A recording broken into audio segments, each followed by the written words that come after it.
was walking down the street, feeling kind neat, when the wind came out your butt and blew my wig off. Oh, it was a sight to see, my hair flying in the breeze, 'cause the wind came out your butt and blew my wig off.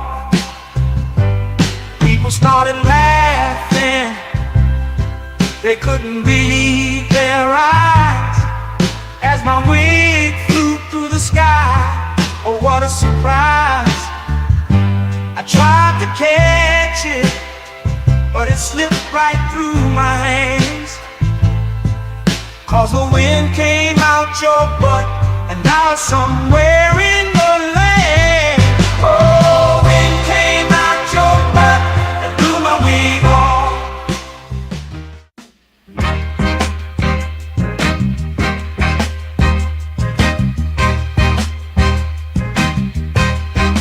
Baby, you drive like shit. Did you see the car that you almost hit? I'd rather take the bus instead. Riding with you, I'm gonna end up dead. Don't ask me if I need a lift. Baby, you drive like shit. She just ran through, always stop. I ain't trying to get stopped by the cops. Baby, why the hell did I let you drive? It's a miracle that you're still alive. Don't ask me if I need a lift. Baby, you drive like shit. Whoa, whoa, whoa, whoa. Look out, my girl is driving. Watch out, my girl drives like shit. Whoa, whoa, whoa. My girl is driving. Watch out, my girl drives like shit.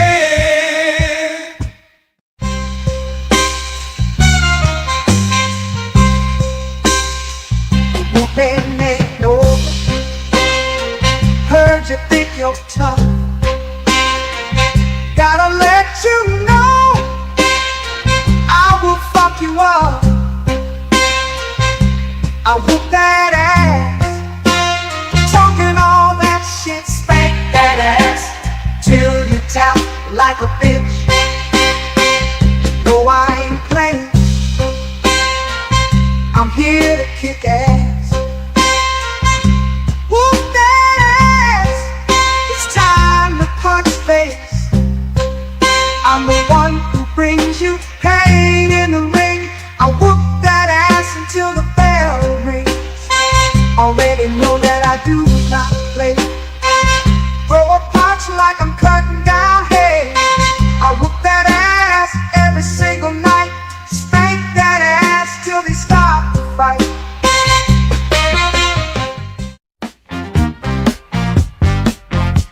I'll tell you the story of a man, a radioactive tip in his hand. His hand grew 10 times its normal size to help him get his money on time. He knew if the bitch was telling a lie, which was 100% of the time. Superpowers to make a bitch listen, then get her naked with sex-ray vision. Sweep a police station in a single bound, slapping bitches down to the fucking ground. His name was famous across the land.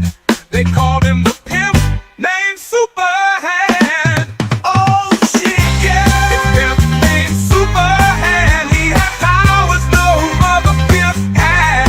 Oh fuck yeah, his pimp named Superhand. That motherfucker was super bad. Asking for dinner ain't asking for much. You had one job and still fucked it up. Sometimes you gotta learn respect. I use my pimp hand to correct. It's called a bitch slap. Slap. Come get your face clapped.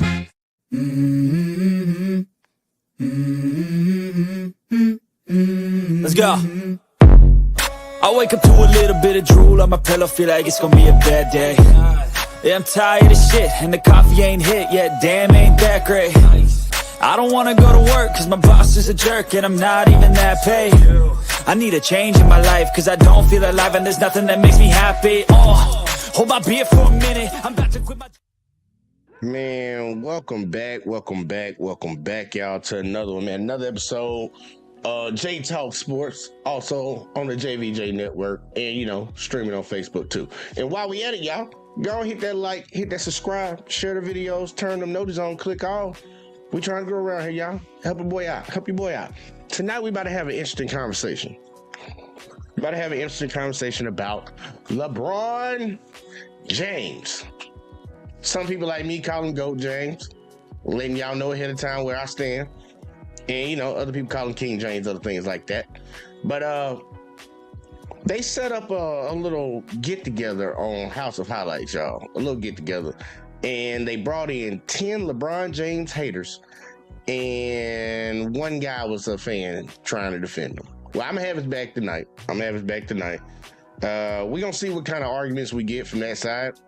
And just so everybody knows, I'll drop the link down below, just in case anybody else want to come up and hate on GOAT James. You know, the floor is yours. But we're going to jump right into it, y'all. We're going to try to hear what the arguments are, see if they make sense. And I will be reacting the entire time, especially if I hear a dumbass argument. So either way, though, let's get it, y'all. A dude that does this, crowning himself, Aura. That's the opposite of aura. He is responsible for the detriment of the NBA. Let's also talk about Kyle Kuzma, how we passed him the ball during the bubble to make Let's talk about Kyle Kuzma as a sentence I did not expect to hear.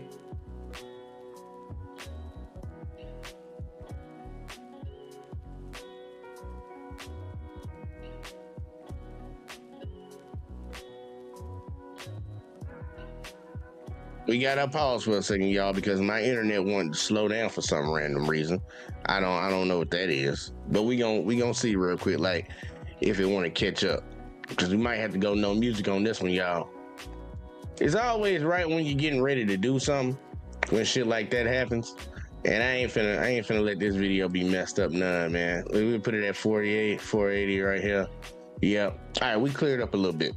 Let's see what we got, man.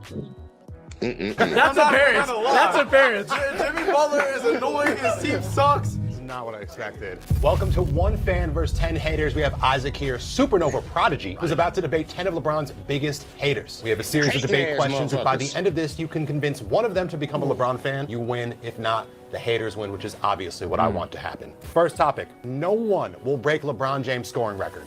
I know you're finna say some shit you do not believe. Let me hear it. I believe all of it. Show him some respect. Somebody is going to break LeBron's all-time scoring record. You think that just because he's doing it now, nobody's going to come after him and break him. That's what we thought about Kareem. And then guess what? Somebody broke it. Every single year, the NBA is becoming more efficient. It's getting easier for teams to score. Teams are getting smarter.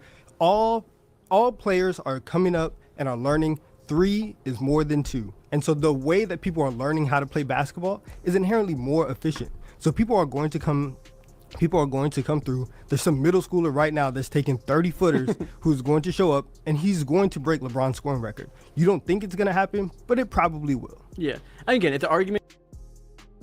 Look, y'all, when it comes to that argument, nobody will ever break LeBron James scoring shit. I'm a fan of people, but I'm not delusional either. I'm pretty sure somebody's going to end up breaking his record one day. It might not be in our lifetime, but somebody's going to end up breaking that record, the all-time scoring record. So I'm ready to see what old buddy that's a fan of LeBron says, because I'm not finna argue that point. Somebody will probably break it. Yeah. Is for the entirety of space and time, something is more likely to happen than never. Sure, that's not really refutable. But if we're being practical and we're talking about what you can actually envision based on something you see and you predict, there's no real reason to think that other than hope. We can say that, 3 is more than 2 and the game has made this much of a change in the last 20 years. Maybe it'll make that same change 20 more years. It's not really linear. There's only so much pushing of the envelope you can do. And while we've seen that huge envelope push happen in our time, that's not a guarantee that we're going to see another one. There's only so much space on the court, so much more math you can exploit. So I think maybe we're close to peak efficiency. If we're not, it keeps going up, fine. But you still have to reckon with the fact that somebody has to come in the league, be amazing right away, and be amazing for like 25 years without ever missing a full season of injury. The closest one is like Kevin Durant. He's missed several full seasons with injury because it's honestly, he's hilariously lucky to never have torn an ACL in 25 years. Do you expect the next great star, who's a great star from 19, to be hilariously lucky for 25 years? I wouldn't. Yeah, maybe he's cheating. I don't know, but you better hope the next GOAT cheats too then, because I don't see any reason why that's going to happen or any reason to expect that. Listen, if you want to talk about that, the way that the game. Like, I'm gonna give him props, man. Look, it was a decent argument. But I'm still on the other side of, somebody's gonna probably break that record one day. Like, it's inevitable. Just like it was inevitable that Kareem's was gonna get broken. It's gonna happen. Players get better, stronger, faster all the time. Is being played, that's getting better, that's being more efficient. You want to talk about medicine, that's getting better, that's more efficient. Everything is being set up for players to come in bigger, better, faster, stronger, which is what you say about every single generation afterwards. You may not think that it's going to be some massive explosion to where in 5 years we're going to instantly get the next GOAT. Basketball is going to be played for a long time, and the incremental differences, eventually we're going to get to 2055 and there's going to be some crazy kid and he's going to come along and be the next GOAT. He's going to break LeBron's record. If the record's broken in 2099 when we're all long gone, then you got it. You can have it. I'm a win. From the grave. All right, I got a lot to say, but first off, let me just show you my shirt. It's kind of hot in here. Got a costume change? Okay. Yeah. But yeah, LeBron relied a lot on athleticism to go score all those points. We have players now like Luka who score like 30 points a night consistently without relying a lot on athleticism.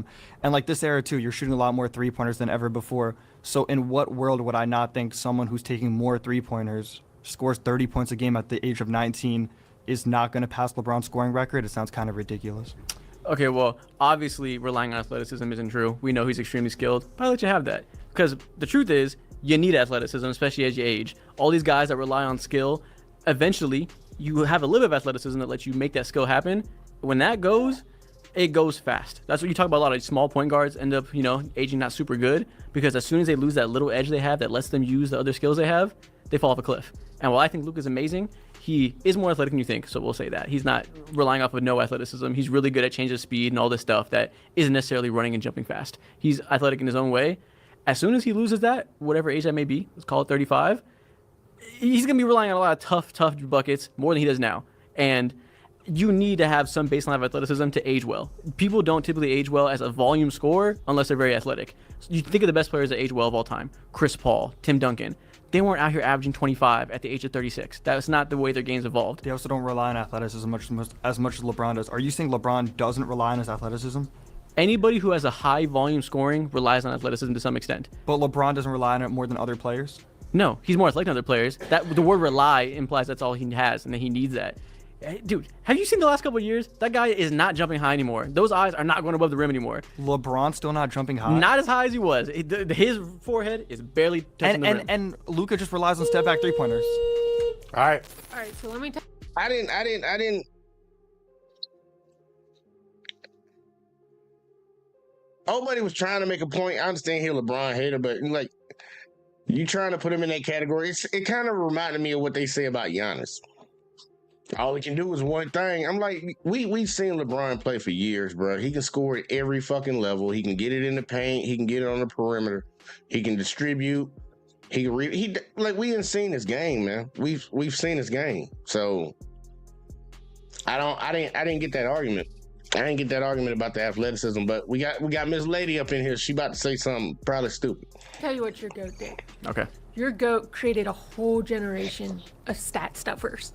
More than ever, right? Everyone's about the stats. It's not about winning anymore. That's Jordan's generation. So you have all these people coming in, stuffing the stats. You have guys like TJ. I told y'all, I knew she was going to say something stupid. I'm going to let her keep going, but I'm about to eat that shit up. Girl, what are you saying? Warren putting up 50-point games.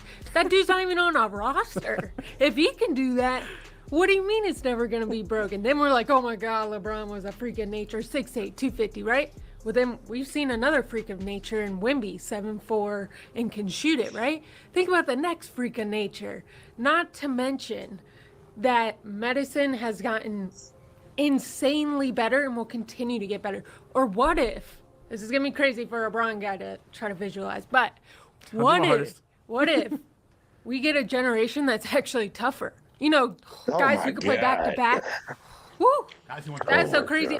Pick themselves up by their bootstraps. 82 games. And the last point I'm going to make to you is the NBA has turned to an offensive league. They have literally changed the rules to make players score more. Like the no hands-on rule. We heard last season they were talking about getting rid of the charge. I mean, how much pushes of help do these offensive players need to surpass LeBron? It's going to happen. It's probably going to happen multiple times. And LeBron will be a thing in the past, just like y'all try to do to Jordan. First thing I'd like to say. Yeah, and look, the first thing I like to say is, baby, you need to. I just can't take you serious. I'm just be honest with you, because you just said a bunch of crazy shit. They need to make players tougher. Why? I don't want to have to do it again like I did last video when we talked about Steph Curry. But I don't look, man. I'm probably gonna end up doing it. I'm gonna show y'all the past that they talk about was so great, and these players were so tough. I think a lot of people just imagine something that didn't happen. They remember highlights. They don't remember how slow paced, how whack some of these old school games was, and that was exciting for us back then. It's more exciting now. Now, I know a lot of people say they checked out of the NBA or whatever. When it comes down to the talent level of the athletes, it's better. It's better than it was in the past. See, we got Uncanny up in the building. He said, damn, I can't wait for the PEDs to come out and show it wasn't really him after 35. I don't know why a lot of people be trying to say that about him. I don't get it. I really don't get it. But I heard that rumor before, too. People keep talking about LeBron using PEDs, performance enhancing drugs, y'all. Ain't nobody, that man been in the league for 20 something plus years and been tested just like everybody else. He ain't never tested positive for none of that shit. But people always say, like, it is what it is, man. Look, some people are just freak athletes, man. We've seen people like that. Adrian Peterson, man. That dude was a freak athlete. Deion Sanders was a fucking freak athlete.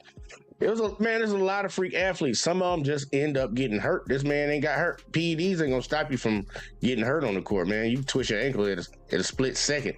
But let's see what old buddy got, man. Because old girl just said dumb shit. These players ain't tough. All this with stuff. Like, look, I understand if you want to argue, and this is why I say make your point and move on instead of trying to throw shots. You could have just made your point that somebody will eventually break it. It's scientifically fucking, man. Look, you can just look at it. But it's gonna happen. It's gonna happen. You came in here throwing shots. Came in here throwing shots at the man. But hey, look, she is a LeBron James hater. Let me stop talking and let them keep going. He got something to say back to the host. I love the implication that TJ Warren scored 50 off the backbone of LeBron James' existence in this world. I think we should do that with every random 50-point. Corey Brewer, let's give that one to Kobe. Let's just attribute it to every random star because we can. And, you know, modern medicine is getting better. It's good now, and guys still can't play healthy seasons now. It's still an issue that every NBA star gets hurt, and I think it's under talked about that is becoming a huge thing. Almost no stars can survive. Why was that on? Why do you think? It's my call. Finish your sentence and move on. What do you mean? Players can't stay healthy now. I don't know if that's going to get fixed over time. It's under talked about how much the spacing has caused that to be a thing. So maybe we'll just cure ACL tears one day and we can just pop a pill and cure it overnight. Maybe that's possible. Maybe we have some Harry Potter growth spells that immediately make you just grow a bone back. I don't think modern medicine doesn't get that much better. Maybe. We come back from ACL in 6 months, though. Okay, yeah. The 24 seconds needs to be slightly respected. Okay. If LeBron came before MJ, there wouldn't be an... Hey, man, real quick, though. I did say I was going to do this, man. I am going to do it. So, look, y'all about to see this great basketball that they're talking about. That happened in the 90s. You know, the players ain't tough like they used to be and all the other whoop dumb shit people be saying. Once again, this is the players back at that time, y'all. Look at them. This is the NBA Finals, man. 96 NBA Finals. Michael Jordan out there, Gary Payton out there, Sean Kemp out there, Scottie Pippen. Man, look, man, we got some real superstars out there. Look at how these games are played. 20 straight three-pointers. Yes, and the game is tied at 12. That's a nice shot. Scottie Pippen is playing first the bad sore knee. Has had a very difficult series. There's a shot only from way out. But in a discussion with Gil Evans, here's the three-point. Man, these players so goddamn tough, y'all. By Scottie Pippen to end his drought in that department. Look at at that defense, man. Look at that defense, bro. All that space. Shot by Scottie Pippen to All end that his damn round in that space. department. You think they leaving somebody wide open like that in today's game? Somebody be like, well, he's a big man. He probably don't usually shoot that shot. Most people shoot that shot now in the league. Think about that. This tough-ass defense they talking about. And watch the work off the offensive boards. First Man, skip it here, man. I don't want to see that shit. Look at this offense. Look at this offense right here, y'all. See this set. Watch this one set right here. Look at this offense. This is what they want to go back to. It's just remarkable how he can make decisions in the air, Jordan. Kemp rejected. Got his shit blocked. Sean Kemp, he just gets right to the hoop. They keep closes showing out some on it. highlights. Jordan pulls That's the good ball defense, back. y'all. That's Then defense. Perkins breaks down defensively.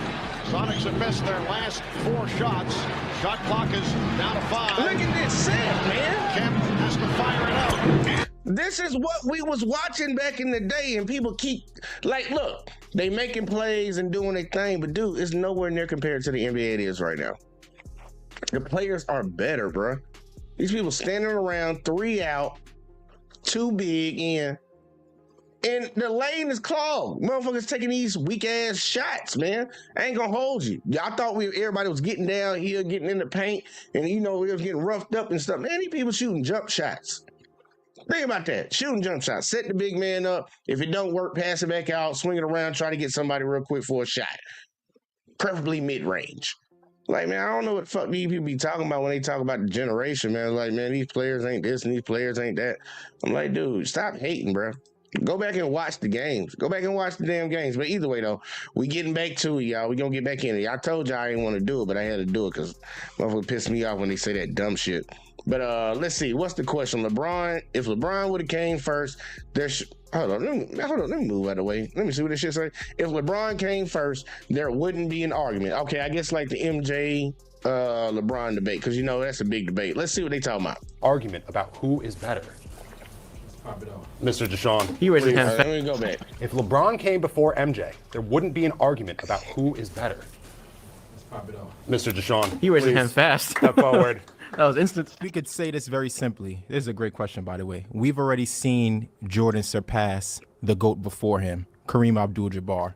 Kareem, since high school, was ready to be the greatest player, just like we saw LeBron James. Kareem in his career, 6 NBA finals, right, where he won, okay? And he had made 10 appearances, just like LeBron, except he happened to win more than LeBron did. Kareem, the all-time scoring leader, just like LeBron, correct? He also is top 10 in rebounds and might be up there in block shots as well. So we've already seen an all-around player with an unstoppable move and the persona bravado as I'm the greatest. And what did Jordan do? Surpassed him, right? He went 6-0. That's 100% in the finals. He also has the MVPs to match up with him and 6 finals MVP, which is something that Kareem did not do. So we have already seen this iteration of Jordan following up someone who is deemed as the greatest. So if you reverse the roles, there's still no debate. Jordan tops LeBron every time. I appreciate your love. Don't know how to respond to that shit. I'm gonna let him do it. I don't know how to respond to that. For Kareem Abdul-Jabbar. Unfortunately, that is entirely irrelevant. This is not a Kareem Abdul-Jabbar versus LeBron James conversation. It is Michael Jordan versus LeBron James.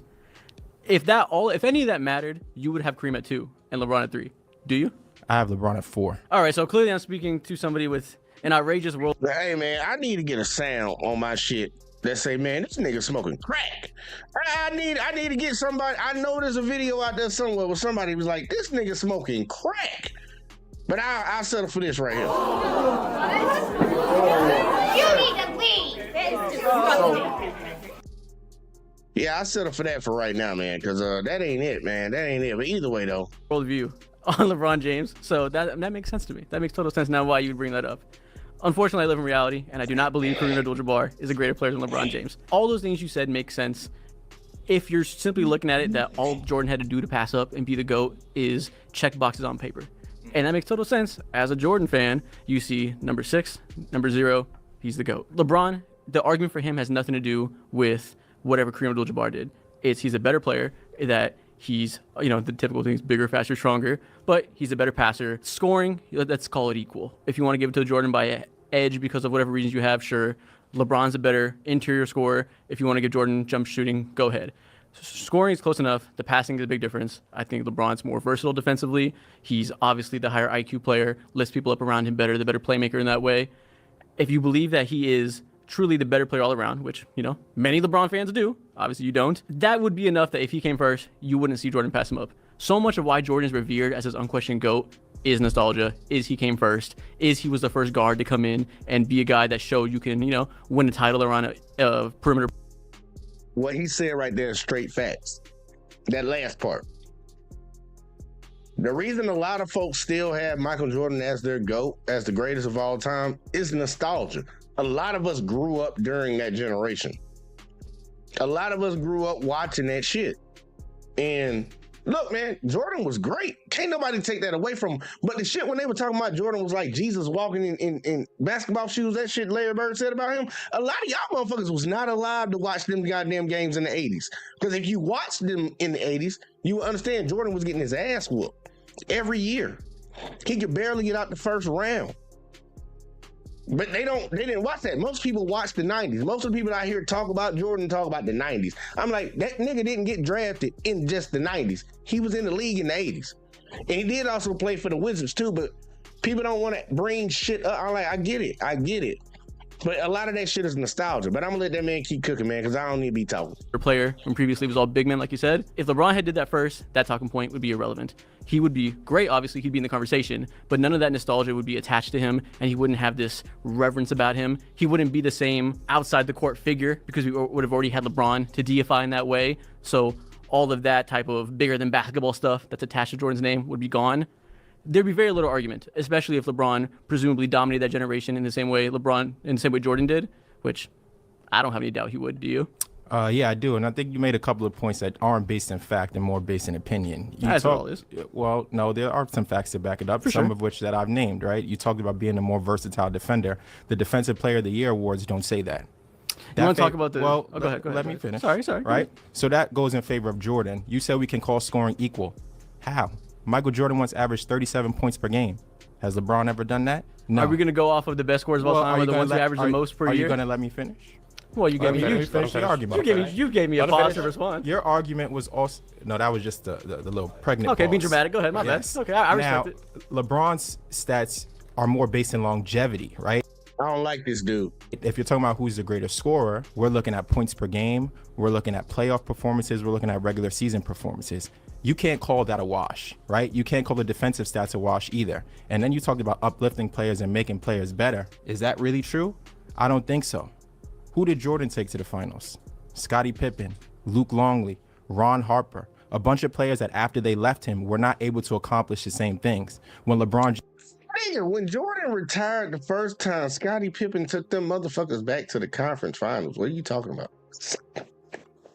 They was right back in the Eastern Conference Finals the very next year when Jordan retired. And people keep acting like Jordan, he went on, he played his years, he won his first 3, he retired, and then when he came back, he won again. No, Michael Jordan came back the second year after he retired and played with them, and they got their ass beat in the playoffs. People don't remember this shit. I don't know who I'm talking to. Bruh, the team was still good when he left. They just didn't win a championship when he left. But damn, nigga, you trying to deify this motherfucker like we don't realize. I saw that man lose multiple times, man. Like, damn, you act like he never lost the game. James gets a player. They get worse. Remember that guy, Kevin Love? What was he doing in Minnesota? And then what happens when he joins LeBron in Cleveland? Kyrie Irving, same thing. Players don't get better. LeBron is able to dominate the game more. Kyrie is better now than what he was when he played with LeBron. What are you talking about? What are you talking about? I can kind of give you the Kevin Love one, but Kevin Love was already aging anyways. And then when he came on that team, he was the third option. He pretty much was the Chris Bosh of that Cleveland team. His stats and everything would go down because he's a third option now. He's not number 1 like he was in Minnesota. This an argument coming from somebody that never played team sports. If you got 2 dudes on a team that can average 30, well, you got 2 guys that can average 30. You put them on a team, one of their numbers is probably going to drop. They're probably not going to be averaging 30 points still. Because now you're working with a team. Michael Jordan was averaging that year he talked about 37. Yeah, wasn't nobody else on the fucking team. He was just jacking up shots and getting his ass kicked out the first round. Once they brought in Scotty, once they brought in Dennis Rodman, all these folks, his stats came down, but he still fucking, he started winning. Man, like, you talking out both sides of your head, bro. You ain't play basketball. I can tell. Right, and take them away from the stardom that they already had, because you know he likes to acquire players and not make them homegrown. Yeah, I hear you. And everything you said makes total sense if you stopped thinking about basketball in like 2010. And if you were still in like points per game equal good, and we didn't realize what the value of efficiency, the value of playing in a certain system that, you know, gets touches to other people, not simply funneling into one person. Points per game hasn't been the metric for who makes simply the better scorer in like 15 years of discourse. We are so far past that. If you view points per game as the end all be all, great. Then he's going to be your GOAT regardless. But if you understand the value of efficiency, the value of getting a certain type of bucket that creates shots for others, and value of making the right play and not simply chasing a high points per game value, it's easy to understand why LeBron is equally as good of a scorer. In his prime, he shot nearly 80% at the rim, which is ridiculous. We don't have the tracking numbers for Jordan back then. It would have been good too. He would have been 68, 70, obviously. Part of that is era. He would have been lower because less spacing. So we could acknowledge that. He wouldn't have been a goddamn 80. I'll tell you that. He wouldn't have been the freight train in the open court that LeBron is. I feel very safe saying LeBron is the best open court scorer getting to the rim, probably of all time, besides the bigs like Shaq. Is that fair? Hold on, I'm going to have to go 24 seconds on this topic. 24 seconds, and I'll run this again. The question was, if LeBron came first, would there be an argument? I've already given you the factual data that prove we've seen a version of LeBron who was regarded as the uncontended GOAT, which was Kareem. Jordan surpassed him. And I gave you the career stats, which Kareem had more career stats at the time. I gave you the finals MVP. I gave you the finals win. Jordan came into the league and took that away from Kareem. I don't want to hear that dude. I'm going to address Uncanny's comment right here. He said the guy who won 9 scoring titles, AI won a scoring title and went to the finals. That's how legendary Michael Jordan was. AI's not as good as a lot of people put up on a pedestal. Like, AI is not in anybody's top 10. That's not somebody that's in conversation with being a top 10 player. Like, let's be real. So I get it. AI, he has that too about him, about being in the 90s, coming in the early 2000s. He has that about him. It's nostalgia type shit, man. AI was not that good. Like, look, AI was good, but in the grand scheme, if we had to stack him up against all these other players that we consider the best in the league, AI's not in that conversation. And we got to be real about that. And that's not taking nothing away from AI, but he's not in the conversation. AI's not on one person's top 10 at all. So I feel you, but that don't make Jordan more legendary. That don't make him more legendary.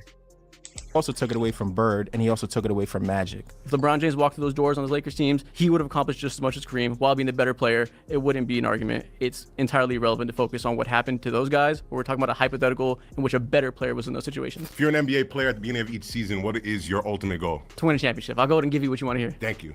Well, what other goal would there be? Keep going. Okay, anyway. So at the start of each season, you want to win a championship, right? Yes. And if we think about some of the greatest winners of all time, right, would you say that winning a three-peat is difficult? Very so. So how many times has that happened in history? Do you know? A few times, right? So some of the greatest players in history, some of the greatest winners in history have only won one championship, maybe won 2 in a row, maybe won a few, but they were like sporadic throughout their career. It's rare that you see a team or a player accomplish a three-peat, right? Tim Duncan, he won it, I think, like every other year. He has like 5 of them, but he never did it twice in a row. Yeah. Kobe Bryant did it 3 times in a row, and it took him and Shaq to do it, right? He did a three-peat, right? I think those 60 Celtics with Cousy and them, they did it like 100 times in a row, whatever it was. I'm just saying, but that was a different era. My point is, in the modern era of basketball, to win 3 times in a row is damn near impossible. Nobody can do it. Those Warriors in the 2015 era to 2020, they won it a bunch of times, but they also couldn't do it 3 times in a row. LeBron James, 2012 and 2013. I don't know if he knows, but his argument's about to go downhill because a lot of the teams you're naming, injury occurred. Now, if you want to do the Miami LeBron one, I give it to you. They got beat by a better team. They still had the better players, but they got beat by a better team in Tim Duncan them. But the rest of these teams you talking about, like the Warriors can do it. Shit, KD tore his fucking Achilles, motherfucker. Like, what the hell, what we supposed to be talking about? A lot of injury has deterred a lot of teams. LeBron never did it. Think about it. For how many? I'll click on your comment, Kenny. We got to remember all those times when LeBron went to 10 straight NBA Finals. Michael Jordan never went to 10 straight. Like, that's got to be something to it, too, just because you don't win them all. And think about who the motherfucker was going up against. The greatest team of all time. The Golden State Warriors with KD. Like, let's be real. Let's be real. That's why I said that earlier. He said nobody was injured on that Heat team. I told you, I gave that one to they got beat by a better team. I get into that one. But for the rest of them, like, dude, the ones he named, like, man, dude, the Warriors, bro, KD tore his Achilles. But think about the teams LeBron was going up against. That's the team he kept going up against. That Warriors team, bro. They beat him 1 year. He came back and beat him the next year. They went and got KD. And he saw them motherfuckers for the next 2 years straight. Like, dude, Michael Jordan ain't never go up against a team that good. But you talking about 3P, man. Look, the dude playing superior talent compared to what Jordan was playing. He played the Celtics. He played not the Celtics. He played the Supersonics. He played the goddamn... Yeah, he played Supersonics, played the Jazz twice. Man, I ain't gonna go down all these teams. Man, come on, man. Couldn't do it a third time in a row. Ended up losing to those same Spurs. My point is that a three-peat is hard to come by, and if championships is how we measure greatness in the NBA, how can we say that anyone other than the only man to do it twice in one career is any worse than anybody else to ever play the game? Yeah. If the ultimate goal is NBA championships, LeBron James, I'm sure, is on... See, I'm going to say my criteria for how I grade to go. And everybody has their own criteria. But mine is, look, 3 rings, 3 NBA finals, and you got to have 3 NBA finals MVPs, gets you in the conversation of the GOAT. You get you in the GOAT conversation, y'all. It gets you in the GOAT conversation. After that point, championships are off the fucking board for me. I don't care about them no more. Get in the door, give me the bare minimum requirement. Now we talking about player to player. Now we talking about player to player when we talk about GOAT. You keep trying to bring up these rings as if that shit is something over his head. Like, bruh, it's over. If LeBron win one more championship, it definitely can't be no more conversation. But I already say, overall, he is a better player than what Jordan was. And I know a lot of people don't like that. But overall, that's how I pick it. Like, dude, stop talking about these rings. Because if it comes down to the rings, then we got to talk about Bill Russell. And ain't nobody finna say Bill Russell is the GOAT. Ain't nobody finna say Bill Russell is the GOAT. So... you know, it is what it is. He said then MJ did it twice. So? The fuck that got to do with anything? He said Kobe has more rings than your king. Kobe can have them. Tell him to thank Shaq for 3 of them. But either way, though, let's keep going. Records saying that that's what the ultimate goal for any NBA player would be. How do we pick anyone other than the only man who was able to do a three-peat, which is probably the hardest thing to do in basketball, twice? After taking a year off to play baseball, smoke cigars, and gamble. Lots to unpack there. Unpack it. I gotta remember all the crazy shit you said. Said a whole lot. All facts. Like the good brother Deshaun. First of all, all of that would be great and all that'd be dandy if the Basketball Hall of Fame was the Basketball Hall of Fame of three-peats. If that was the only thing we measured by, and if the top players of all times are only the ones who got three-peats, then we'd have no conversations. It would be, there's like 3 players we're talking about in NBA history. But that's not the case. And yes, the way you measure success is winning championships as a team. That is so contextual. I understand that we treat Michael Jordan like a god who is a one-man army against the world. He's not. It's a 12-man roster, 15 back then. It's so much contextually needed to talk about team versus team that I think that's the general error of what way we talk about basketball in general, is saying we measure success via championships. That's part of it, but it's part of a larger whole to understand a player, his impact, his skills, weighing all that individually. So I don't think championships are the end all be all. You obviously need, a requisite amount of success to show that your talent can, translate in the playoffs. I don't think necessarily hitting a certain number is the only way to talk about that. And I certainly don't think three-peats is the only way that you can justify that. It's very impressive, not take it away. Yeah. But if three-peats were just the measure, then you would have Bill Russell at 2. I don't believe you have Bill Russell at 2. No, because there's obviously a lot more to consider. Exactly. For sure, right? A whole but when lot. it comes down to it, right? When you're looking at Jordan and LeBron and they're like kind of neck and neck in pretty much every category except winning, which is what the ultimate goal of an NBA player is, to win. And if you and I'm looking at 2 guys, one who's won more than the other, with pretty much the same stats. And yeah, LeBron's playing 22 years. Michael Jordan played 14 or 15. There's like going to be some discrepancies there. Hey, think about his argument though. So you saying championships is one of the bigger things you're using to decide one's better than the other. Okay, well, what about Robert Horry? You think Robert Horry is better than LeBron James? He got more championships than LeBron. You think Robert Horry better than LeBron James since we talking about chips? I'm like, come on, man. Uncanny said LeBron is a loser, and he said a rich loser. Hey, man, I can't hold you, man. I told you people gonna have their opinions about this shit, man. I'm just on the opposite side of that one because he damn sure ain't no loser. But, you know, tomato. Let's keep going. But the fact of the matter is that he played 6 years less and has more accolades, relatively the same amount of stats. I just think if we're going to look at two players who are so close, which is why we're having this debate, why not let it come down to, at the end of the day, who was holding the trophy at the end of the season? Michael Jordan did it 6 times in 6 tries. Yeah, you mentioned it's 24 hard. seconds. Jesus. You mentioned that it's hard to win in the modern NBA, make three-peats. That is true. You made it sound like the modern NBA is the same as Michael Jordan was, like the modern NBA started in 1990. It didn't. Hey, man, I got to slow down a little bit. I sped it up a little bit. Damn, but he talked fast already. So 125 is, goddamn. I'm putting on 115, y'all. Let's see what 115 hitting like. It just straight up not. We're in such a different world than we were in the 90s. Back then, there was way less player movement. It was way easier to make your team and keep them together. We know he had the best team. He's part of that, but he had an amazing supporting cast. The reason LeBron has to cycle through teammates, it's hard to build a good team today when you're not a homegrown, draft all your stars type of team. You can't, elongated success is harder. Well, I'm just going to say this. LeBron James, he spent most of the 80s getting his ass whooped by Larry Bird, Magic Johnson, Isaiah Thomas, all these guys. Had every opportunity in the world to leave Chicago and join any of those teams to make sure they had better players around him. But he stuck it out in Chicago. No, let's tell the true story. Players didn't have the ability to leave teams like that back during Jordan's time. They didn't have the luxury of being able to move around. Thanks to LeBron, he revolutionized that. Players doing shit in their own best interest. Think about it. He never demanded a trade. But one thing Michael Jordan did is he did demand a trade off his team. And people don't ever talk about that shit either. Jordan demanded to get off the goddamn Bulls. They wouldn't trade him. That's the only reason Jordan stayed a Bull for his entire career. When he came back from retirement, they still had the rights to his ass. He had to come back to the Bulls. He couldn't go to any other fucking team. They couldn't move around like that. But Jordan did demand a fucking trade. So we ain't gonna act like he ain't try to leave his team. LeBron's never demanded a trade. LeBron done fulfilled his contract all the way through for every team he ever done played with. Then he left. If the motherfuckers wasn't doing what the fuck he took to win, he left. And don't nobody blame him for leaving Cleveland and going, like, some people want to say it's a sucker move to go to Miami. They knew they wasn't going to put no team around that dude. Eric Snow, Drew Ilgauskas and shit. Like, bro, they wasn't putting nobody around that boy to win. And he was going up against the Celtics, man. Come on now.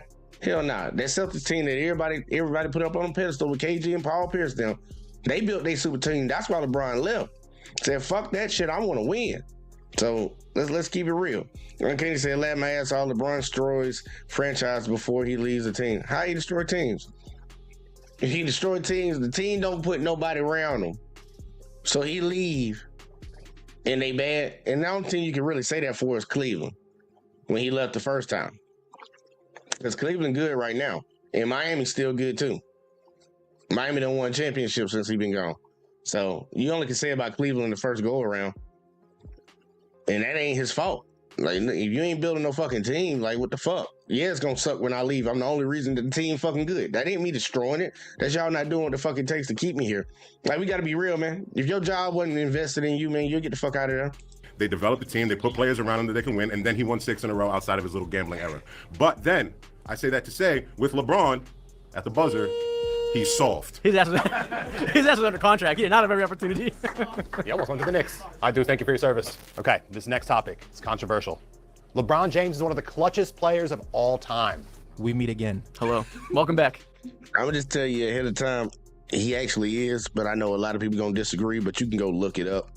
LeBron is one of the clutchest players in NBA history. If not the clutches, I think. But Uncanny said, you're in denial. Miami and Cleveland had to rebuild after LeBron destroyed their cap space. What are you talking about? Miami was still good. They were still decent.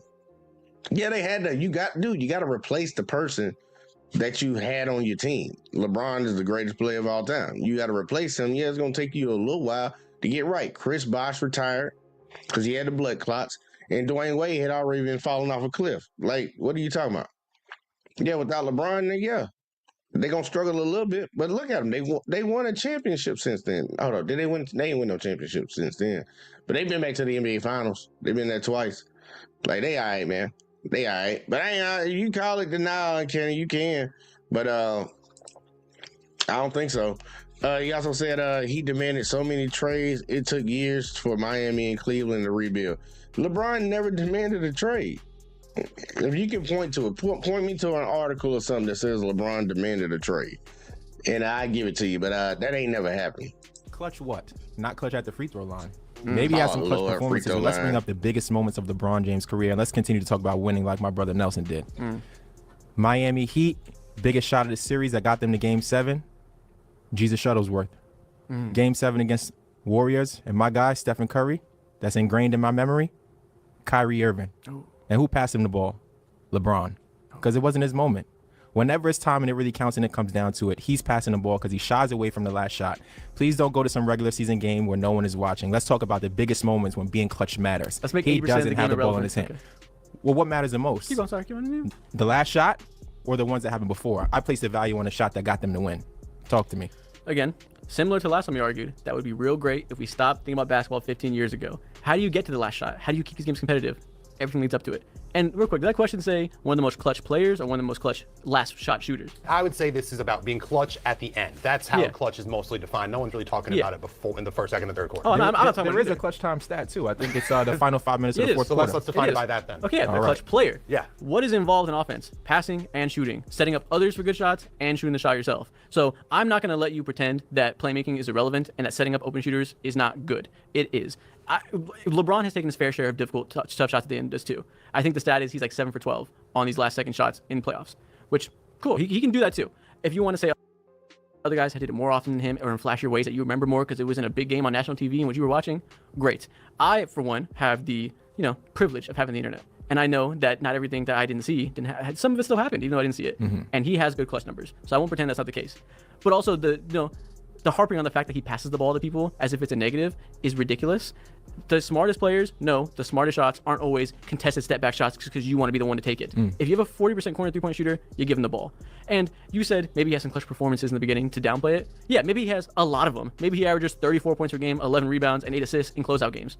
Maybe not. I don't know, but I think yes. So I'm not gonna pretend that's just a throwaway and you could just like toss it aside and be like, what about free throws? Because the good stuff actually matters, not just the bad stuff. And look, this notion that LeBron is not clutch is laughable, y'all. And I'm gonna show you why it's laughable. LeBron James don't hit no game winners, and he don't hit it when it counts, man. You gotta hit it in the playoffs, man. That's where it counts, man. That's where it's at, man. Man. Well, shit, check it out. LeBron James in the playoffs, game winners. I'm gonna speed it up a little bit. Let's see if he got any clutch moments. Now Bergeron. They get it to LeBron. Turiaf's on him at 3 and 2. LeBron to win the game. He does. Clutch to me. Look like he won the game. Looks like they are in the playoffs. Hold on, are they in the playoffs? They ain't in the playoffs. He does. Ron James over Turiaf from the wing. Mo Williams will throw in. Rashard Lewis playing off the ball. Lewis gets it to LeBron for 3 for the win. Yes! LeBron James at the buzzer as the Cavaliers. That's a little clutch to me. It's in the playoffs. Have proven out to tie the series and what a miraculous shot by James. West plays the inbounds. Battier gets it in. Here's James on the drive for the win. Feel like it's in the playoffs. Time LeBron James taking to the rim in Miami, coming away with a 1-point overtime victory. 1.5 remaining. James for the win. It's gone. LeBron James. Feel like it's in the playoffs. At the buzzer. Stuns the Chicago Bulls, and the series is tied at 2 games apiece. What a finish here at the United Center for the second straight game. A buzzer beater. Green looking to the front court. Here's LeBron. James catch fire. Ball game. He did it. LeBron James wins it for Cleveland. Shades of 2009 against the All right, I'm gonna stop showing all this, man. I think the point is proven, man. I think the point is proven. Stop saying that man ain't clutch. That man his fair share of game winners, and I think he's at the top of the league all time in game winners. But you know, people gonna keep having that argument. I guess they just don't believe they lying eyes. I guess they don't. But either way, though, You talked about playmaking, but let's talk about those plays because you said you have the internet. Me too. So we can easily go and look at these moments. He didn't pass Ray the ball. That was a tip out. So shout out to Chris Bosh. Good for LeBron him. was nowhere near that play. He actually missed the shot before it. Then we could go to him setting up Kyrie Irving. He didn't play make. He just gave him the ball and shot away. You remember the Olympics? I do. Who he gave the ball to? Steph Curry. And you saw what Steph did? He's bad. Hit a clutch three. That won him the gold medal, and he was robbed of that Olympic MVP too. Don't even get me started there. So in the biggest moments of LeBron's career, on the international stage or on the NBA stage, it is not him making the play, and it is not him making the shot. He has to rely on other people, and that's Sure. okay. If you pretend his career is wrapped up into 2 plays, then you got it. 3 plays. Oh, 3. Sorry. There we go. Especially the one that didn't happen in the NBA too. Got to count that one. The one that's not relevant. It is a global game, and the United States needed that victory. There we go. And what would be remembered if they finished in 2nd place or 3rd place, right? If they got that silver medal, that would be a bigger stain on his career than any of his other losses. So don't count out the Olympics. It only happens once every 4 years. Okay, there you go. You can have your Olympics talk in which LeBron won. So I'm glad that. Perfect timing. Perfect timing. All right, let's get factual because you can't dispute facts, I right? cannot. All right. So Do you have the facts written down? Oh, maybe just little pointers. But here's Why the can't I thing. have PEDs? This is crazy. I didn't Here's know we'd the- have notes. I just wanted to get specific because I know like Bronzexual is really just kind of Yeah, bad memory. Yeah, you remind me. And so we're gonna go over LeBron's 4-6 records finals. Let's talk about him in the last 24 seconds. The actual stats. The last 24 seconds? Yes. Of the game? Oh yeah. 24 seconds is so arbitrary. Go ahead. Tell me about the last 24 seconds. All right. Final four, 24 Very seconds. random number. Ready? Yep. 0-7. In 24 seconds. And in the finals, final 10 seconds, 0-5. Final 5 seconds, 0-4. A buzzer beater, which he only had 1, so his games aren't even close. 0-1. A clutch player finishes those plays. You give Michael Jordan the ball, he finishes the play. You give LeBron the ball, he'll give it to someone else. When you're a clutch player, you don't do that. Not to mention multiple polls done by The Athletic. No one's ever voted. His peers have never voted for him to be a top 5 clutch player in the NBA. How are you going to call him a clutch player if his peers don't even think so? When did those athletic polls start? But once again, y'all, we just watched the video of LeBron being clutch. And then another beauty of it is he's so good at his game, it don't come down to the last fucking second. Think about it. For you to have a clutch moment, it has to be a close game. He still got clutch moments. That's crazy. 2-3 years ago. How old was LeBron 2-3 years ago? I think that Was he in his it prime? comes from everyone. Was he in his prime? They put his teammates. Was he in his prime? I don't believe so. He just won a championship like 3 years ago. That was a Mickey- Time's flying. That's like 5 seasons ago now. It's 4. Mickey Mouse. Yeah. Irrelevant. Listen, 24 seconds is a lovely number when you're looking to find the exact number you needed to find no shots. If you expand to what clutch time actually is, the last 5 minutes when you're leading up to wins, obviously those numbers are going to be better. So, shout out finding the perfect number for the stat. Could you give me a buzzer beater or a clutch shot that he has hit? Again, Y'all remember when he was playing Toronto? He was playing Toronto fucking is this a shot? I think this is a shot. Yeah, I think I got it. No, that ain't it. No. I'm gonna find it. He was playing Toronto in the playoffs. I think it was game 7. Yeah, I think it was game 7. I got it right here. Yeah, 2018, y'all. 2018, LeBron winning DD boy dirty. Winning DD boys dirty, bro. They couldn't stop. Look, Toronto was a high seed to that year, y'all. They couldn't do a damn thing with LeBron James. They couldn't, y'all. I'm gonna show it to you. And I got it up here right here. Let's see this real quick. Like, this girl, they keep talking like this didn't happen. It was 2018. Like, it's 2025 right now. And they filmed this in 2024. Girl, it ain't been that long ago. But watch this. Throws up the floater. Good night, Cleveland. That is for you. How he changes. Look at this shit. Is in the air and gets it off the glass in plenty of time. Now that was some play. He hasn't taken any off-balance shot. Now as he goes up in the air. Think about how difficult that is, man. That was in the playoffs. I think they went up 3-0 on their ass with that one. Went up 3-0 on their ass with that one, man. Come on, man. Like, girl, it wasn't that long ago, man. It really wasn't that long ago. See, I think people be having selective memory, man. about what this man done did and what Jordan done did. I'm like, come on now. Say, Uncanny said, remind me, Jay, did he win the finals that year? No, he went up against the Warriors. He went up against the Warriors. Dude, he went up against the greatest team of all time twice. And he almost beat him in game 1 every time. JR ain't running back court and shit, but I'm a Warriors fan, so I was rooting for the Warriors anyway, so it didn't really matter. I was loving that he didn't win that shit. But like that was his roadblock for like maybe 4 or 5 years, man. He had to go up against that team, man. So it is what it is. The fact that we're saying clutch shots, like we have to have one single shot, isn't what clutch actually is. I can give you plenty of games in which he came up clutch in an elimination game, in which he had fourth quarter performances and went crazy. Obviously, Game 6 versus Boston is the one everyone talks about, where he came out and simply destroyed them. Obviously, 2016 Game 7 finals, defensively and offensively, two-way performance. Trying to narrow it down to one shot in the last 10 seconds is just pushing it into a direction that isn't actually, showing what clutch is in basketball. See, that's the thing with LeBron. We always redefine that line of clutch. You picked the line. We had to redefine it for him because he doesn't meet the overall standard of Michael Jordan. So if you can pick a line, I can pick a line. So we can just go back and forth picking standards. Do you think fans are cherry picking, or haters are cherry picking stats right now? That's what they got to do. I mean, I respect the game. Thought she had a Duke for a second. Okay. Yeah. I do think people. I respect a good hater at heart. People do forget that a block in the clutch is still a clutch play. Okay, before I start, I just want to say it's getting like really hot in here. Another outfit change. It's so hot. Like you guys got to put up the AC a little bit, So all these people are talking and all this stuff. I want to let you talk a little bit. Like, what's your definition of clutch? Clutch is making the right plays, leading to efficient offense when it matters most. When the game is on the line, making the plays that'll decide you get a victory. So, like, my definition of clutch is being the best in the brightest moments. You think that's fair? I think that's I think I'd ask more specificity on when the brightest moments are, but that's about the same. I would say in the playoffs, finals, his 4-6 record. Okay. So, what about the Dallas Mavericks? Like, what do you think about that series? Terrible. That's the biggest blight in his career. Yeah. And you got that. I think that's an actual terrible mark, and I won't pretend it's not. I just wouldn't pretend it's the end-all be-all. I wouldn't let somebody's career of any sort, any player, be defined by one bad week. So you would say he wasn't clutch in that series? God, no. No. So he's not clutch then? If you only were alive for 2011, then sure. Okay, so I had the privilege of continuing to live after that. So let's also talk about how he almost lost a rookie Jason Tatum. How he almost lost? Yeah, almost lost. But he didn't. Game 7 though. But he won the game. A rookie Jason Tatum who averaged 14 points a game. I thought the game was about to win. He won the game.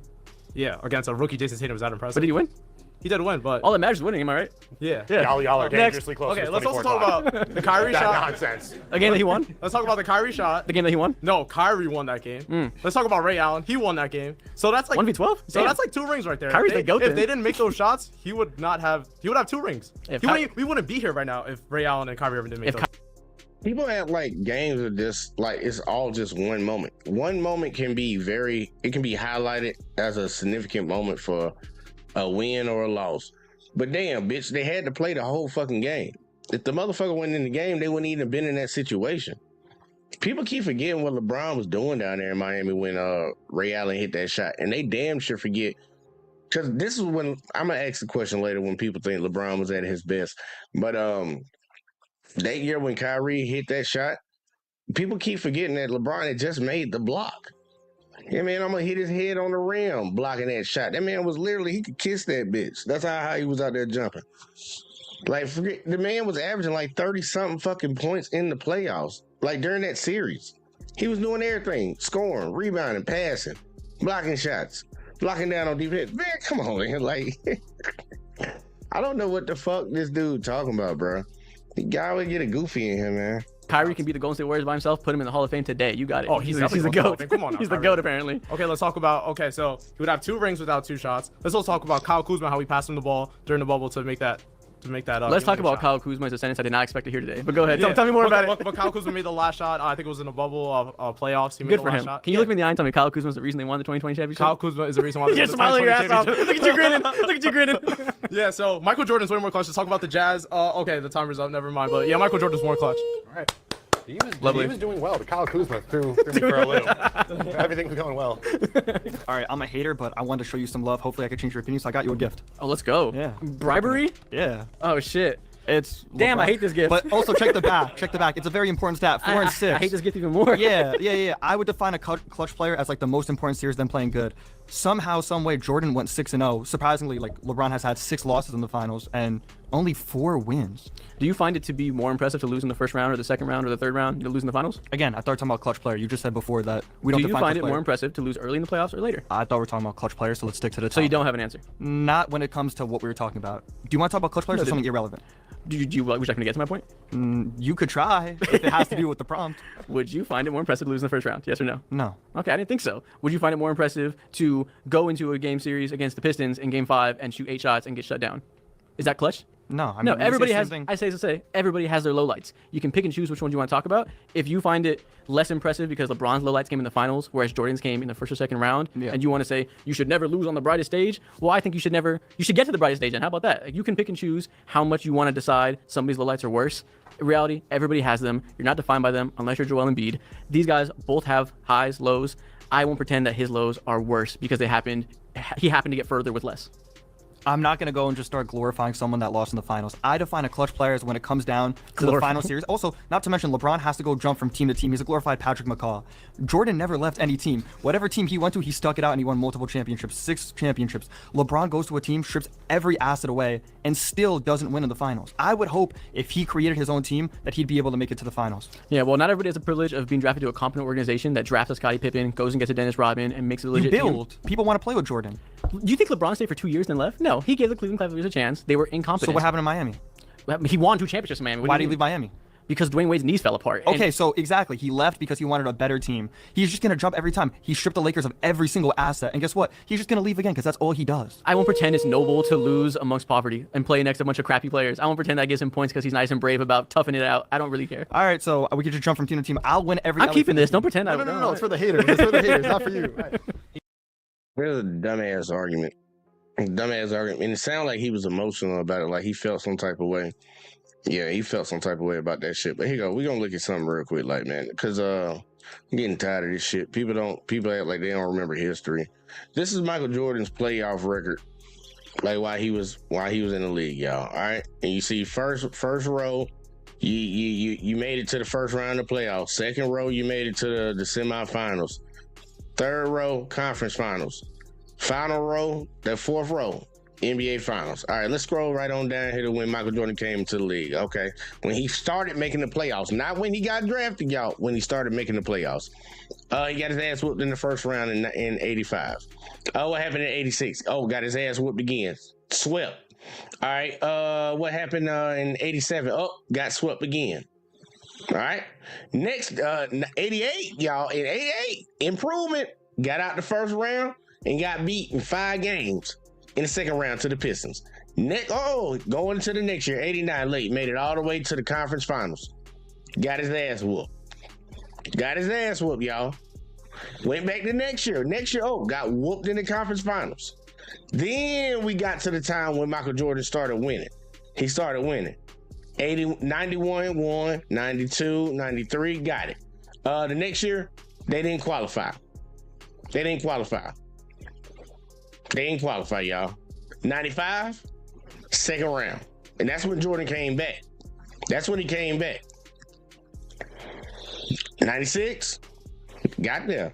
97, got there. 98, got there. And this is the retirement years. And you see they don't want to show nothing else after it because, he went to the Wizards after that shit. They act like he didn't play in the Wizards jersey. You see, Uncanny said, now show LeBron playoff record to see how many ass whoopings he had in them 20 years. I'll pull up LeBron, man. I'll pull up LeBron James. Let's see what they got on LeBron. See LeBron James. GOAT James. Now I want to see the father. Yeah, give me the father. Man, I had to probably look it up the other way. Yeah, because I don't know if they're going to show that shit in here. Yeah, I had to look it up the other way. Had to look at the way I looked up Jordan. Let's see, LBJ.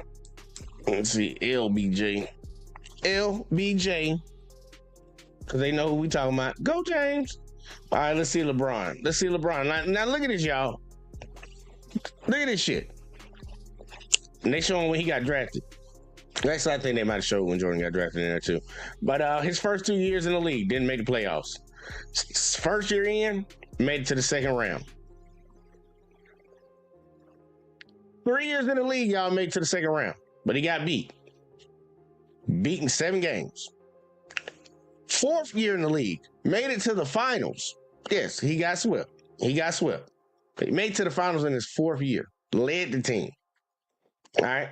Year after that, 2nd round. Not that good of an advancement. All right. Moving on, conference finals. Lost in the conference finals. Lost again in the 2nd round. Year after that. Made it to the finals, lost to the Mavs. Made it to the finals, beat the Thunder. Made it to the finals, beat the Spurs. Made it to the finals, lost to the Spurs. Made it to the finals, lost to the Warriors. Made it to the finals, beat the Warriors. Made it to the finals, lost to the Warriors. Made it to the finals, lost to the Warriors. Made it to the finals, beat the Heat. Lost in the 1st round to the Suns. Didn't make the playoffs the year after that. Lost in the conference finals to the Nuggets. And then lost in the 1st round to the Nuggets the year after. So the man, pretty much, his career is just playoffs, pretty much. Think about that.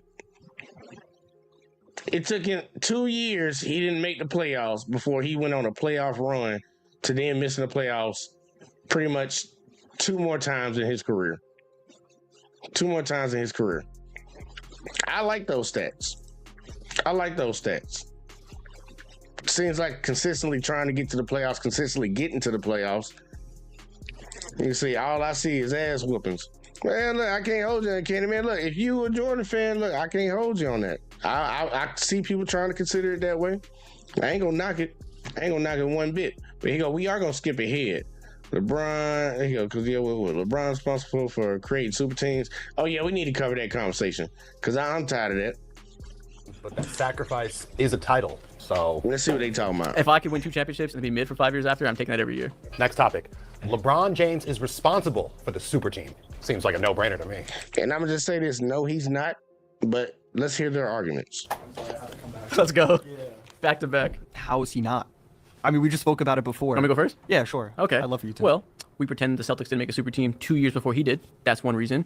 The real reason for the super team is because modern free agency promotes player movement. There's more talent today. You have to compile talent to win.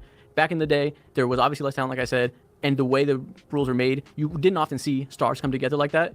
In the modern NBA, when it's harder and harder to win, it simply became a necessity. Just because he was on the front lines of that and was the second team to do it in this era, doesn't mean he created it. He's not a GM, as most of the people want to say he is. He wasn't the GM of the Miami Heat, I'll tell you that for sure. You think Pat Riley was listening to him calling shots? No. Yeah. Okay, well, that's not reality. But either way, it's just a symptom of the modern NBA and the new rules that were created and the new just reality of how you win a game. And he wasn't the first, like I said. The Celtics, the Lakers got 2 Hall of Famers at the peak of their prime.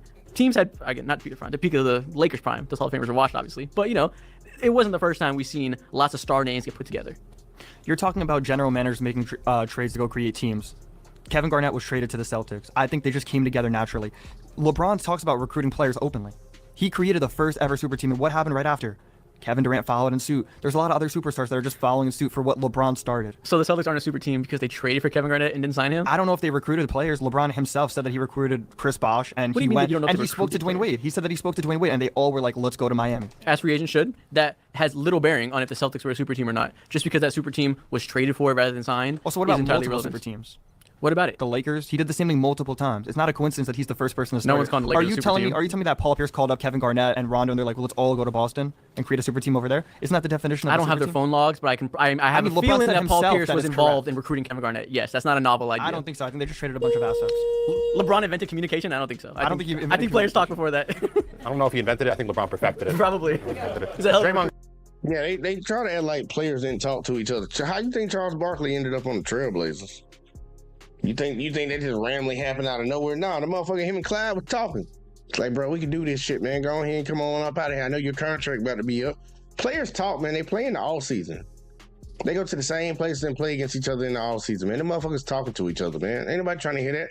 And when you got a job and your job is to win championships, that's the ultimate goal. You're gonna do whatever you got to do to try to win it. As long as you're doing it within the rules, don't nobody give a fuck. All the people that say that shit, him going to Miami and all that shit, I don't care. I don't care. His job is to try to win. Try to win, man. If Jordan had the ability to do it in the 90s, in the 80s, he would have did it because he tried to. And they wouldn't let his ass go nowhere. Hey, I don't know how you can hold that against somebody. You're supposed to be trying to win. Green was crying in the parking lot calling up Kevin Durant. Not only is LeBron James responsible for the super team, he is responsible for the detriment of the NBA when we talk about player mobility, right? You can talk about the Celtics and the Lakers, all of that. That stuff happened because GMs were bad at that. Think about what they're arguing for. You go to a team and you're stuck on that team. You can't go nowhere. That's like getting hired at Google and they saying you can't work for nobody else. All you can do is retire. What the fuck are we talking about? Like, people say that shit like he went to another team. Okay, there's other businesses that he can work for. No, he needs to stay at one because, that's how I grew up. That's how I watched it. Man, that sounds so fucking dumb. That sounds so dumb. You ain't gonna stay at the same job. If you found a better job, you're gonna go to the better job. Like, that's just, I don't look, that's some sports people type shit. That's the sports people type shit. But guess what? They'll hold that against LeBron, but they won't hold Tom Brady leaving the Patriots and going to the Buccaneers to a stacked team. They won't say nothing about that. It's a bunch of hypocrites, man. At their job. What LeBron did. Sounds like a good move to me. What LeBron did influenced everybody. He allowed Kevin Durant to feel free enough to be like, yeah, let me go to the world. Not only does LeBron think of himself as the GOAT, he thinks of himself as a leader amongst men. He thinks of himself as the big dog in the NBA. King. Exactly. He is. The chosen one, right? He chose to go to Miami and show everybody, if I can do it, so can you. And now we have guys like Paul George thinking that he can jump from team to team and make super teams. LeBron James is making Paul George feel like he can do that. Every player in the league thinks that they can do it, and it all stems from LeBron James choosing to call Dwayne Wade and Chris Bosh and be like, you know what? Let's go ahead. Let's do this. I don't want to stay here. I don't want to build, right? I don't want to do that. I want to go from team to team, and as soon as I see that my buddy's knees are gone, I'm leaving you high and dry. Few things. What I'm sensing is you just do not respect Paul George or Kevin Durant, and you wanted a mic to get that shit off your chest. And I respect it. Go ahead. Let us know. Fair. It's not about them, but you know. Y'all ask the question. Name the one time LeBron James demanded a trade. Name one time. Because I know Paul George did. I damn sure know KD did. What are we talking about? LeBron's never demanded a trade. He fulfilled his contract and he went on by his business afterwards. Ain't no problem with that. That man, look. I trust his word. When he say he gonna come here and he gonna fulfill whatever contract we give him, he gonna do that. Has he ever let any fucking organization down when it came to his obligation for what he was contractually obligated to? No. Yeah, it is.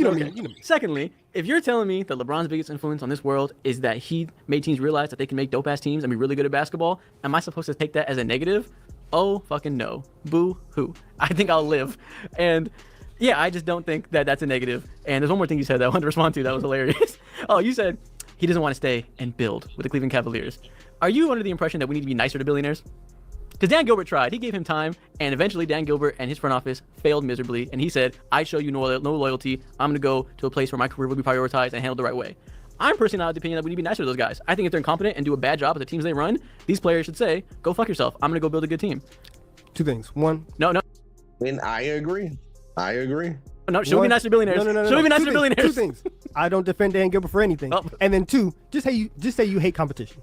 Just say you hate that, right? The basis of the NBA, the NBA was ruined for years because we knew coming into the season the Warriors were going to win. LeBron doesn't want that setup. He built super teams. The clock rang. I'm not hearing it. He gets his last sentence off. That's a little immoral. Exactly. It's unethical. He gets his last sentence off. Exactly. I don't have to hear it. All right, fair enough. Too. That's also fair. Instead of inventing a super team, LeBron productized a super Man, leaving the beaver ass up here. Come on now. team. Do you remember the decision? I do. Do you remember that time? I do. Do you remember when he embarrassed himself on national television Not in one, front not of a two, not nice three. group of children at the Greenwich YMCA? I do remember that. Do you remember that? I remember when you brought a lot of money to that organization too that night. Did he? I did. That's interesting. Were any of them Knicks fans in the crowd? Do you think he broke any of their hearts? Do you think he had any consideration for who was sitting in the crowd that night? No, I think he's ruthless. I think he is too. Great, you're making my point. Yeah. So I think he's about himself, and he needs people around him to make him better and kind of elevate him. And so if you saw, and I'm hoping they're showing right now. Name one standalone person that's great by themselves without having the help of others. What argument are we making, man? What the fuck? Michael Jordan couldn't win until he got Scottie, until he got Phil Jackson. He needed help. What are you talking about? Everybody needs help. I just don't get that. Ain't nobody out here doing shit by themselves, man. People that are successful in life, they had a lot of help from a lot of people. Motherfuckers try to act like I just did it all by myself. No, you didn't. No, you didn't. Nobody does. Now, the presentation that they had after the decision when they decided to become a super team, you remember that? That was pretty embarrassing, right? Bit cringe. I think I'll give you that. Yeah, so I would Didn't age say, well. in addition to drawing like the media attention to himself and ruining those little kids' lives, right? He also decided to put himself on an own pedestal and present himself to the world, I would say. And so I don't think you can argue that he didn't not only just productize and make this thing a thing, but he also kind of put himself completely out there on the global stage. He might have made bad marketing a thing. He might have ruined the perception of the star and how they market themselves and build their brand. You can have it. Nothing to do with the super team, so I respect the opinion. And if we're gonna go with he hates Knicks children, specifically Knicks fans' children, I think we should all hate more Knicks fans' children. I think we should make this like a common theme that we find the closest Knicks fan child and we tell them we hate them. Let's get up. And Let's we get tell up. them that their sports fandom is worthless in this world. I think we need to be meaner to kids. I'm happy to start the fire. Let's go. Okay, good. So this is a great segment into what I really didn't like about the whole LeBron situation. I mean, if you're gonna create a whole presentation about saying, you know, not 2, not 3, not 4, and we're going to get all the way up to, I think it was maybe 8, 7 or 8. And just to come up empty-handed after that is pretty embarrassing to me. And in my opinion, if you're going to go up there and you're going to say those numbers, you know, you better damn well go up there and complete and get to whatever number you thought you were going to get to. I have a lot of respect for people. Tell that shit to all the Trump supporters. The one Trump supposed to make America great again last time he was president. Man, shut that dumbass argument up, man. That's a dumbass argument. Yeah, people can be hyperbolic and make claims. Like when he did that shit down there in Miami, not 1, not 2, not 3, not 4, all that shit. Look, they were set up to do it. Did they accomplish it? No. But they didn't leave empty-handed. That's one thing, to build a team and not win nothing. Not win a motherfucking thing. Matter of fact, it'd be even worse if you did that and didn't even make it to the finals. And shout out to CJ when he said that. How the fuck he start the super team when the 04 Lakers existed? Be real about that. Be really real about that. And the sad part is people like, man, Karl Malone was beyond. He was gone, and Gary Payton. They made it to the finals. They made it to the finals. Like, these people be acting like that team. They were just all old. That team made it to the fucking finals. Like, what are we talking about? That's how the Celtics got their chip. Anything is possible. That bullshit. The Lakers made it to the motherfucking finals, man. This shit crazy, man. And see, CJ also said, the failed Rockets with Hakeem, Drexler, Pippen, and Bart. Let's not talk about them. We can't bring up these teams where all these super teams were built. Like, people tripping, bro. He said, man, wait, I fucking only reason they lost is because Malone got hurt. And like, we can be real about it, man. People, like, we can't have revisionist history, man. We cannot have revisionist history, man. People or players that will take a chance and either stay on a team and try and win with that team, or potentially go to a different team that is not stacked up or has all this superstar talent. And if they go there and then win with that team. So a lot of the respect that I've had for LeBron definitely did come with the Cavaliers win. But again, that came with now restacking the roster. You know, in a situation for that decision, for that night when he went on camera, it was like, let's have a decision. It was a whole premiere. I mean, that's kind of just really ridiculous. You know, my GOAT Jordan would probably never do that. And as a matter of fact, if he went up there and said he was going to win 8 times, he damn well was winning 8 times. And I don't think anybody would have a problem with that. I think the biggest difference is that people feared Michael Jordan rather than they just kind of respect LeBron. And to make a spectacle like that when you go up there, and again, just kind of brag that you automatically, before you even play a game, think, hey, y'all tell me which one y'all want. Would you rather be feared or respected? I'd rather be respected. I'd rather be respected, y'all. That's just me, though.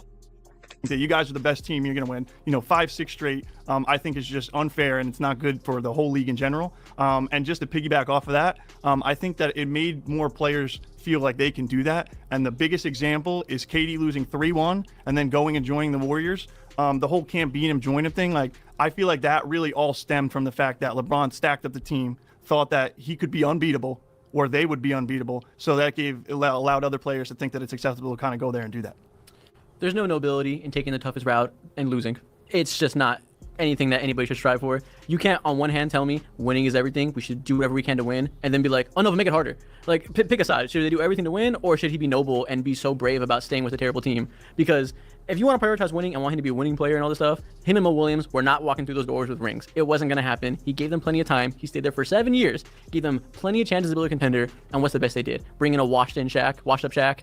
It wasn't working.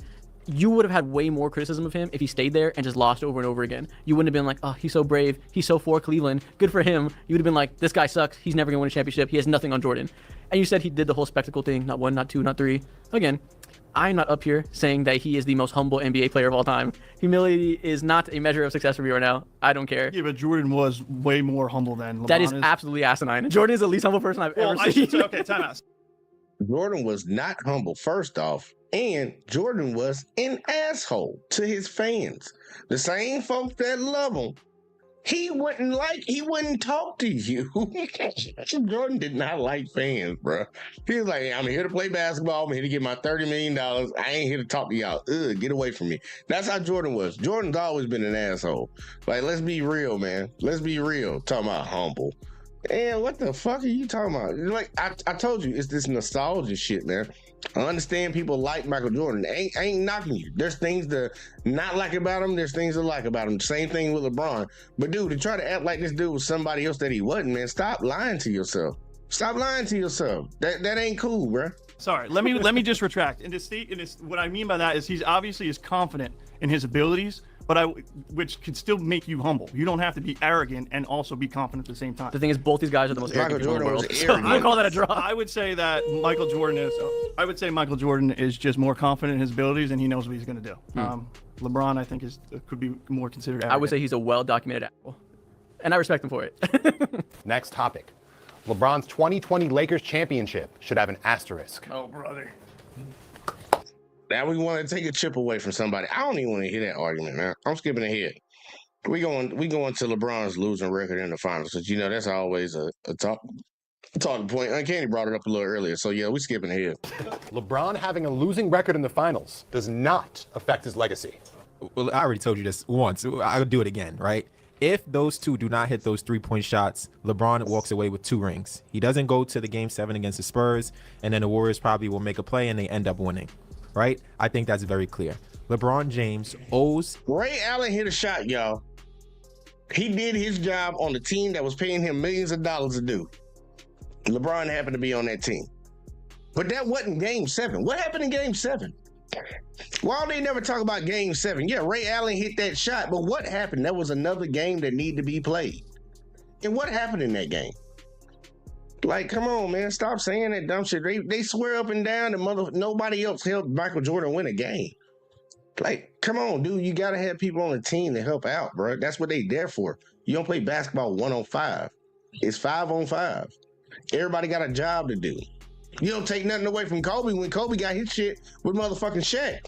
His real shit was with Shaq. Now, he did get them two with Paul. But Kobe always needed somebody else on that team with him. Everybody needs somebody on that team with him. Scottie had to be there for Jordan with Phil Jackson. Kobe needed Shaq. He needed Powell. LeBron needed Dwayne Wade.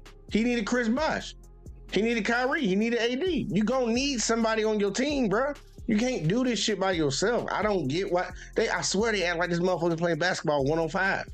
His career and his standing as one of the greatest players of all time to those two gentlemen. If they weren't as clutch as they were, and if they weren't ready to take those shots, he doesn't finish the same way. And I don't think you'll be wearing that Lakers jersey. Yeah. Shoulda, coulda, woulda. We can do this with a lot of things. If the Bulls didn't select Scottie Pippen and they select the next pick, who knows when his championship window opens? If the Pistons never age out of the championship window, who knows when his championships start? We can do this with so many things. Neither here nor there. The shots went in. So many plays led up to that point where LeBron James put them in the position to decide the game. You have to empower your teammates. You have to play a team game and hope that the team around you is good enough to match your level. And on that day, they were good. I will not downplay the contributions of Kyrie Irving, downplay the contributions of Ray Allen, because they don't take away from LeBron James. Those games do not come down to one play. Like I said earlier, if Kyrie Irving was good enough to beat the Golden State Warriors by himself and decide the game by himself, make him the GOAT today, because that's the greatest team of all time that he single-handedly took down, apparently. It wasn't just Kyrie, right? Yeah, there's a lot of people. It was also the NBA commissioner. he helped a bit. There we go. But those two... Draymond Green being a moron, let's go.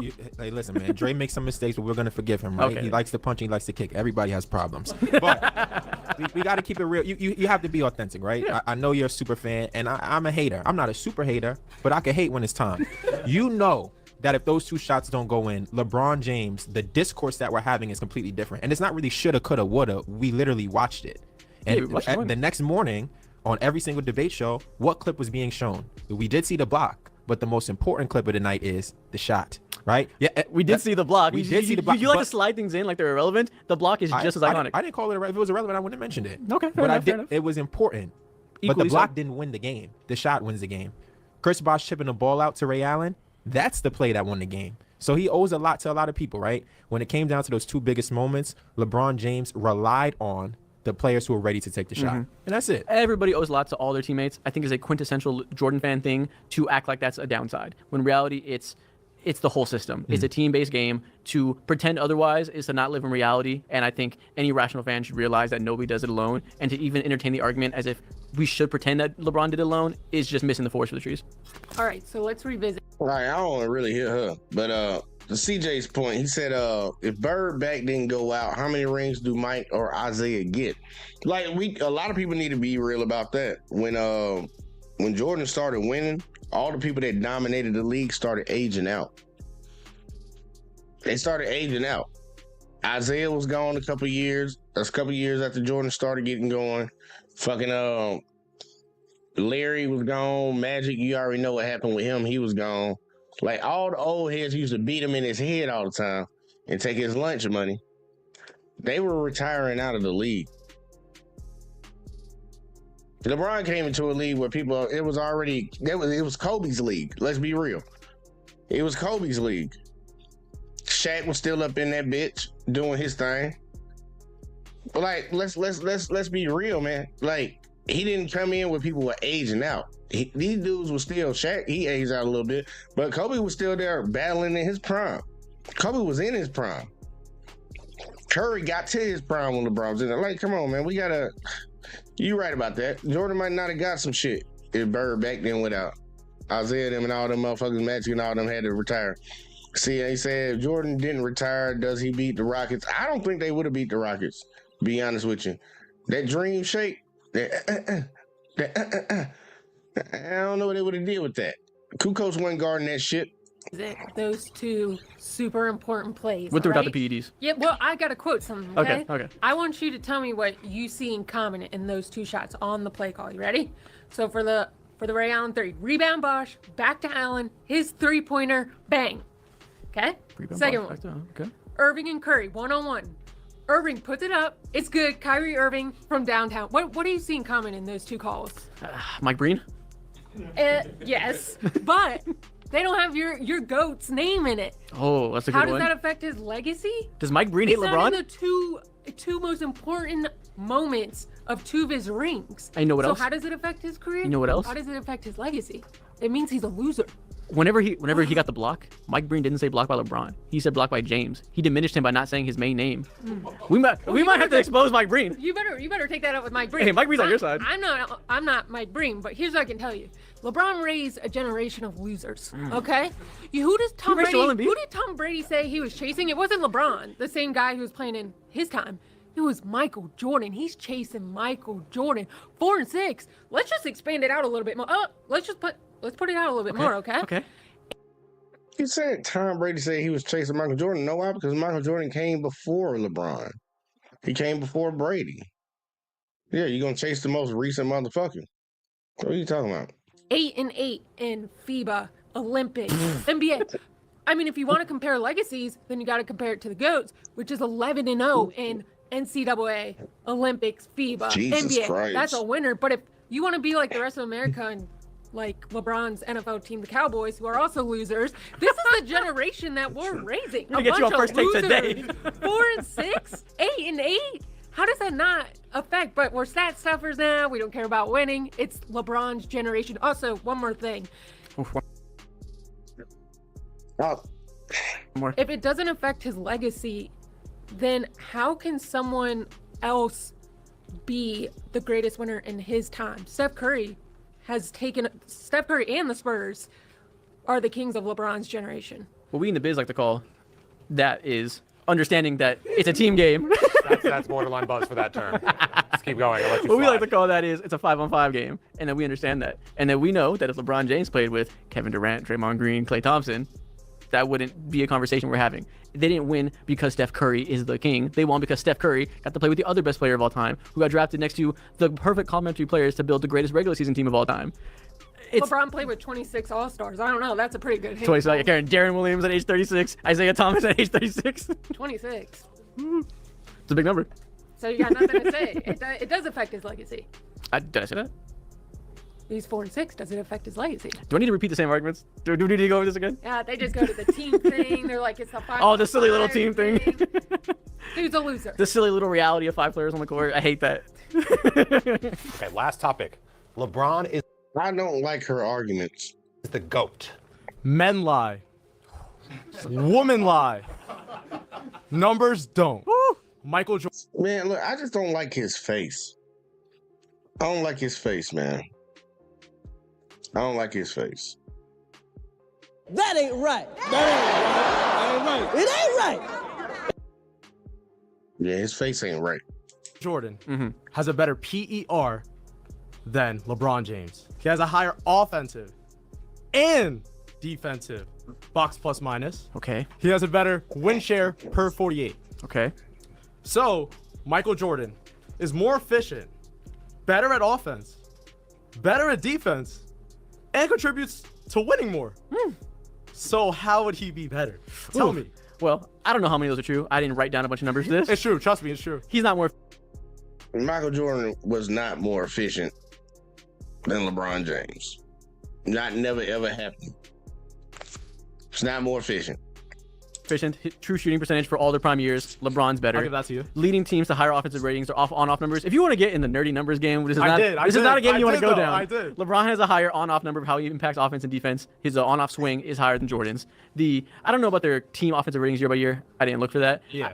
I don't know if that's true. Are you looking at career offensive box plus minus and defensive? I'm looking at career everything. I'm That's a your problem. I'm You're looking right at career. now, If you look at their prime years, which is what everyone gauges whenever they're talking about the peak of people's, Yeah. LeBron's are typically better. So, if you look at all the relevant years only, LeBron's are better. We go on the stats. LeBron leads in far more advanced stats than Jordan does. Obviously, all the playmaking stats, a lot of defensive impact stats, he leads. Obviously, Jordan is great too. He has his steals and stuff, and that's what contributes to a defensive box plus minus. Yeah. But how you really gauge a good defender with modern analytics is looking at their team defensive ratings on and off the court, and LeBron has good ones. Okay, Obviously. all I heard was blah blah blah. Okay, so let me talk to you like a fifth grader now. He Wonderful. has more We've been talking like a fifth grader the whole time. championships. He's 6-0. LeBron's 4-6, right? He is. He has a defensive player of the year. I don't know how many does LeBron have? Just 0. Shout out Marc Gasol. Like really, y'all think about it. Jordan 6-0. He went to the finals 6 times. 6 times, y'all. LeBron's 4-6. Yeah, he lost 6 finals, but he won 4. That's a total of 10 total finals. Michael Jordan couldn't even get to 10. He couldn't even get to 8. Couldn't even get to 7. Couldn't even get to 7. And we can break it down in the time span when they got to these finals. We can calculate the last season Michael Jordan got to the finals. LeBron had already matched that. He had already matched that. It's harder to get there. And you're doing it year after year after year after year. Michael Jordan was taking time off, bro. He quit basketball. See, nigga Bron top 5 in every category. Yeah, like he is. I don't get the shit, man. LeBron's not my favorite player, y'all. Steph Curry my favorite player, and after him is Giannis. But dude, I ain't finna allow on this man just because some people caught up in the past, man. Caught up in the past, man. You need to get over that shit, man. She gone. She gone, man. See, he also said Jordan's finals opponents compared to LeBron that would get swept down near every year. Yeah, look, man, I would love to see Michael Jordan go up against any of them Warriors teams, even the one before fucking KD. Even before KD. And that Spurs team would have beat the Bulls. I'm going to say that right now. Oh, 0. Okay, yeah, shout out Marc Gasol. How many defensive First teams? all defensive? Yeah, how many? I don't remember. He has Well, them. I think Jordan has more though. He probably does. So he's a better defender, you would say. Nope. How is he not a better defender if he has a defensive player of the year? And Let's talk about this. Is a fun one. Let's talk about the merits of defensive NBA award voting over the years. Okay. Let's bring up the Marcus All thing. Okay, let's bring it up again. fuck Marcus All. Let's talk about it again. We got it. Okay, second team. Okay, we got it. In the 1990s, do you know who voted for NBA defensive awards? No idea. Journalists. Okay. Do you know how many journalists had access to watching 82 games a year of all 30 teams? Probably 0. Wow. Defensive voting back then was just who had more steals, who had more blocks. Kobe Bryant got like 8 all defensive teams in the latter half of his career when he wasn't defending a fucking thing. For historically, defensive award voting has been terrible until the last like 6 years. So, good. Jordan was a great defender for his time. If LeBron was back there, he would have had 13 in a row because they would have been like, ooh, big guy block shot. Yeah. So you're saying like Dude. voting? Oh, sorry. Wrap it up. I'm saying 1990s journalists were not watching Utah Jazz games. I'll tell you that. So Tweet-like response. All I heard is you don't trust voting for the NBA, which, okay, that's your opinion. And then let's just end it off with a bang. Michael Jordan is a better scorer. He's better at offense. He's better at defense. That's it. I'm a person of many words. Okay. I only have a handful for you. It's about the rings. That's 3 of them. Thank you. 4 rings, actually. You know how many Jordan has? More than that. 6. Quick math. Yeah, exactly.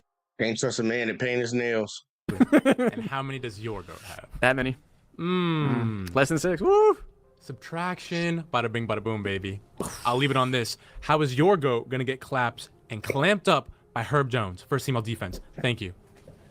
Wow. All right, I'm gonna speak my truth real quick, and then He just came and said the dumb shit and walked away. Okay. you can have the table. Why Here's is the she thing. back? I'm gonna quote a top point guard. Okay, John Stockton sums up how I feel about LeBron. You're not climbing the mountain. You're taking a helicopter to the top, and that is how I feel about LeBron James. Okay, I'm gonna tell you why he's not the GOAT. Okay. Citing John Stockton is crazy of all people, but go ahead. I mean, top 5 point guard of all time. Noted but non-truth teller. But neither here nor there. Anyone who has to tell the media they're the GOAT, not the GOAT. Ooh. You find a clip of Michael Jordan saying he's the GOAT to the media, I'm all ears, but you won't find it because it's not out there. Nike did it for him. Also, another one. A dude that does this, crowning himself in a camera multiple times. Aura. That's the opposite of aura. That's a cringe. That's an ick. Ask any woman out there. But then. Would you want to date LeBron? So a man sticking his tongue out every time he's going to the basket, that's attractive for you too? It's just like, come on, man. But you just nitpicking shit now. LeBron's most famous thing he ever done actually doesn't have to do with basketball. It's just a quote saying, Cleveland, this is for you. That's what people think of when they think of LeBron. Okay. 2 of LeBron's 4 rings happened in short NBA seasons, a lockout and a bubble. So you only have really 2 legit ones, right? So let me tell you now why Michael Jordan is the real GOAT, okay? Michael Jordan eliminated 20 Hall of Famers. Meanwhile, you have LeBron playing with 26. MJ faced 7 of the top 10 all-time scorers. 9 of the top 10 shot blockers. 7 of the Listen to the dumb argument about the Hall of Famers. Listen to this again. top 5 point guard of all time. Noted non-truth teller. But neither here nor there. Anyone who has to tell the media they're the GOAT, not the GOAT. Ooh. You find a clip of Michael Jordan saying he's the GOAT to the media, I'm all ears, but you won't find it because it's not out there. Nike did it for him. Another one. A dude that does this, crowning himself in a camera multiple times. Aura. That's the opposite of aura. That's a cringe. That's an ick. Don't say that Ask any number woman again, out there. girl. But then. Would you want to date LeBron? LeBron's most famous thing he ever done actually doesn't have to do with basketball. It's just a quote saying, Cleveland, this is for you. That's what people think of when they think of LeBron. Okay. 2 of LeBron's 4 rings happened in short NBA seasons, a lockout and a bubble. So you only have really 2 legit ones, right? So let me tell you now why Michael Jordan is the real GOAT, okay?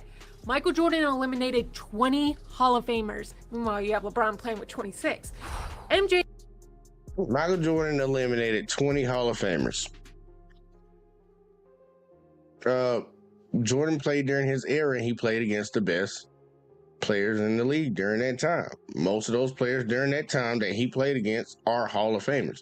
What do you think is going to be the case when LeBron retires? Like, what do you think is going to be the case? Like, come on now.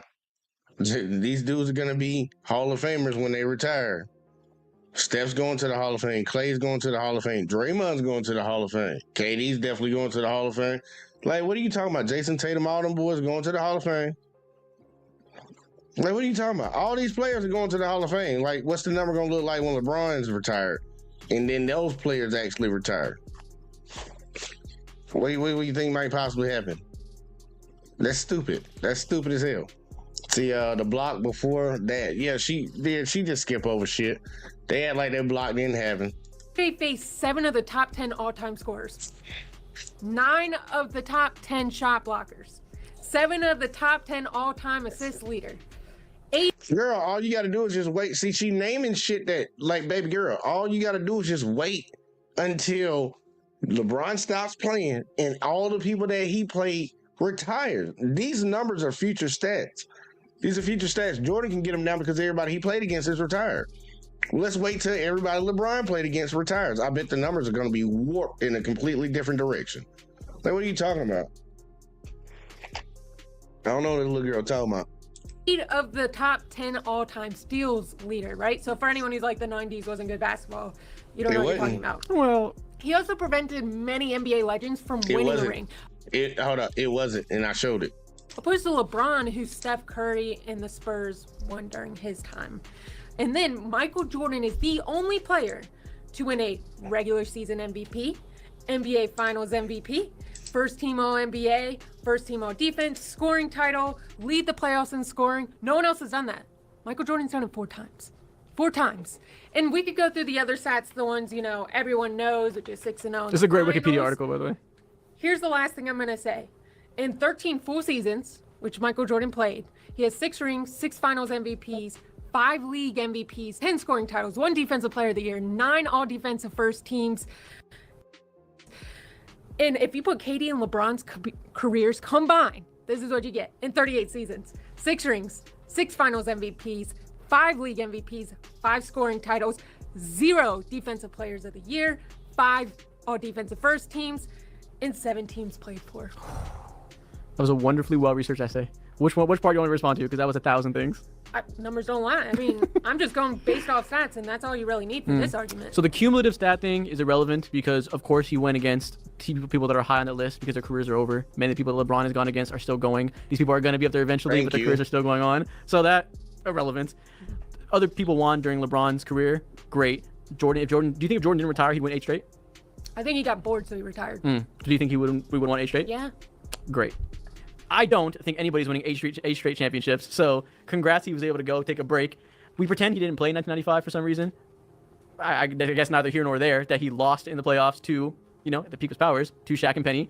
So Hakeem won on his watch, apparently, for doing that. Shout out Hakeem Olajuwon for being the only guy to win on Michael Jordan's watch. You can do this game forever. It's all contextual. If you want to spout, the accolades and stats written down without any context, you can do that. But if you want to apply a little bit of logic to it, we can understand that the best team wins the NBA championship. Jordan was on the best team because he was part of it. That's true. But also, he was in the right team environment that LeBron was never gifted with early in his career. He never got to be with a good GM that could do his job, so he had to go out and do that. If he was on a team that drafted another Hall of Famer who was 3rd in MVP without Jordan, then I think LeBron would have had a pretty good chance of winning at home too. But he was never gifted that opportunity because he was drafted to an incompetent organization. So I would not pretend it's embarrassing to change teams when that's what the league requires of you to win. Because as you say, he should prioritize winning like the real winner from the 90s did. Who is that number? Yeah, look, I agree with his statement. But we got CJ up in the building. C-Money. What it do? Yo, what's happening with it? What's happening? Man, shit. You hearing some of these arguments, ain't you? Man, you see me in the comments, nigga. I swear. I don't First like of this all, little lady. I just feel like all of her arguments are specifically contextualized for her to win. Like everything she's saying is not making sense. On the real. Like you bringing up everything that has nothing to do with specifically the game of basketball. So who gives a fuck that the nigga switched teams? Last thing I remember about the Bulls and Michael Jordan, didn't that nigga retire because they said they was getting rid of the coach? Yeah. Okay, and then he left and came back and went to the Wizards, right? That's switching teams. Shut the fuck up. It's the same thing. The Bulls fucked up and became an incompetent organization, so he left. The Cavs were never a competent organization, so Bron left twice. What's the difference? I don't think a lot of people really want to deal with reality. I understand they got their feelings. I think it's like a nostalgia thing, man. I really think it's a nostalgia thing about him. I watched him growing up, so he's got to be the greatest, and everybody else says it, so I'm gonna believe it too. I'm like, dude, these players do a lot of things that y'all try to criticize LeBron for. And I mean, to agree with what you're saying with the nostalgia fact. Again, you gotta fucking grow up though, nigga. My favorite player was at first Vince Carter, then it became Iverson, then it was Kobe, now it's Bron. I realized what was actually better than the next. Like, stop. It's not. Get off the nostalgia shit, bro. Let's see. Uncanny said he destroys teams better than a GM can destroy players' career. Damn, that's crazy. Oh, you talking about Bron? Yeah. I mean, I disagree, but you know, what's your thought? Uncanny can say that. I mean, if you truly believe Bron is the one that's controlling every part of the team that he plays for. There's a lot of conspiracies going on. It was already PEDs was thrown out earlier. You know, I was like, okay. I'm saying that shit for years. Ain't never proved it. But you know. I mean, yeah, it is what it is. I was just gonna say that. You can believe that lie if you want to. I don't fucking believe that LeBron is sitting up there in the GM's office every fucking year. Yeah, let me organize the team and do this, that, and the third. Do I believe that they're talking to him? Yeah. But I don't think that he's the one making every last fucking decision. Yeah, you can clearly see it. Like, you think Pat Riley was gonna let him make all the calls? Hell no. And that was one of the reasons he got the fuck up out of there. Yeah, Dwayne Wade was falling off. Chris Bosh was sick. And Pat Riley was an asshole. Ain't nobody gonna tell Pat Riley. That's why Jimmy up out of there. Nigga, that's why Shaq left. Yeah, like, dude, like, Pat, he a legendary coach. He was a decent player. And he gonna be a legendary GM, but a lot of people don't like playing for him long term. Nah, I say that historically. Nobody really stays with Pat Riley long. I mean, let's be real. If Jordan plays for Pat Riley, does he stay long under Pat Riley's rule? Yeah. We don't know. Katie said, I need help. A LeBron James quote. Well, hey, I would rather have a LeBron James quote that says, I need help, which sincerely is telling everybody, hey, give me the fucking pieces I need. I feel like I'm playing out here by myself, versus saying, hey, you know what? I'm leaving until you niggas figure it out. I'm retiring. Which, by the way, he said it 3 times. Yeah. And people that like he didn't, I keep telling people, Michael Jordan demanded a trade off them Bulls. He demanded a trade, and they keep acting like it didn't happen. LeBron has never demanded a trade from his team. Michael Jordan is a proven quitter. Just like CJ just said, man, they was like, oh, you're not going to bring my coach back? I'm quitting. Exactly. I mean, Kobe requested the trade. Like, what are we talking about? Hey, I swear, some people swear that shit didn't happen either. I'm like, dude, a lot of players done demanded out of the place when they see that the team not doing what the hell they need to do. But LeBron, right, I can say one thing about him: he never did it. Facts, and even with the most loyal players that we could point at, probably like a Duncan or a fucking Dirk, they probably had conversations behind closed doors, like y'all got to get it together. Otherwise, I'm gonna have to consider, you know what I'm saying, moving on. They probably just didn't make it public. Yeah. Well, the motherfucker said, don't worry, Joker is a proven player that needs help and never asked for it. He wouldn't have to ask for it. The team he went to already had good players on it. And you know what, JV? Just ignore anything he say about Joker, because he already made it known last night that he was gonna fuck with me about this shit with Joker. So ignore this nigga. Shit, but hey, look, he can keep it real though. Like Joker didn't go to no sorry team. He went to a decent team. It's not like he went there when fucking Melo went there. I mean, organization's a decent organization. They draft good. Right. Even after they got rid of Melo, I mean, they were still a playoff team. People forget that Kenneth Faried and fucking Ty Lawson, Gallinari, Iguodala wasn't there yet, but he came the next season or maybe 2 seasons after that. They still were a playoff team. They weren't that high of a playoff seed, but they were in there. Yeah, they still got there. Their team didn't fall off. Nah. Not and actually, in fact, I actually think before Iggy went to the Warriors, I think he played them when he played for Denver. I think he did. I think he got put out. I remember that was a big acquisition when they got Iggy. And I was like, yeah, this nigga can't shoot, but he sure can play basketball. Do everything else. He just got Iguodala and Rudy Gay was probably Iguodala and Rudy Gay. Them were the two players that I always felt if they went to somebody that was on the brink of winning, they was gonna make a big difference. And you got to catch them during their prime. See, I can't say that Nuggets ring is more legit than LeBron's Laker ring to me. You can call it what you want, man. Look, you can put it on any level if you want to. I'm not gonna hold you. Honestly, that's a non-conversation for me. For me, it's a non-conversation too, because a championship is, at the end of the day, still a championship. I mean, you made it to the finals, you did the work to get there, and you fucking accomplished it. You won. But for LeBron and that Lakers ring, I don't care what nobody says. They played the most games out of anybody in history to get that ring.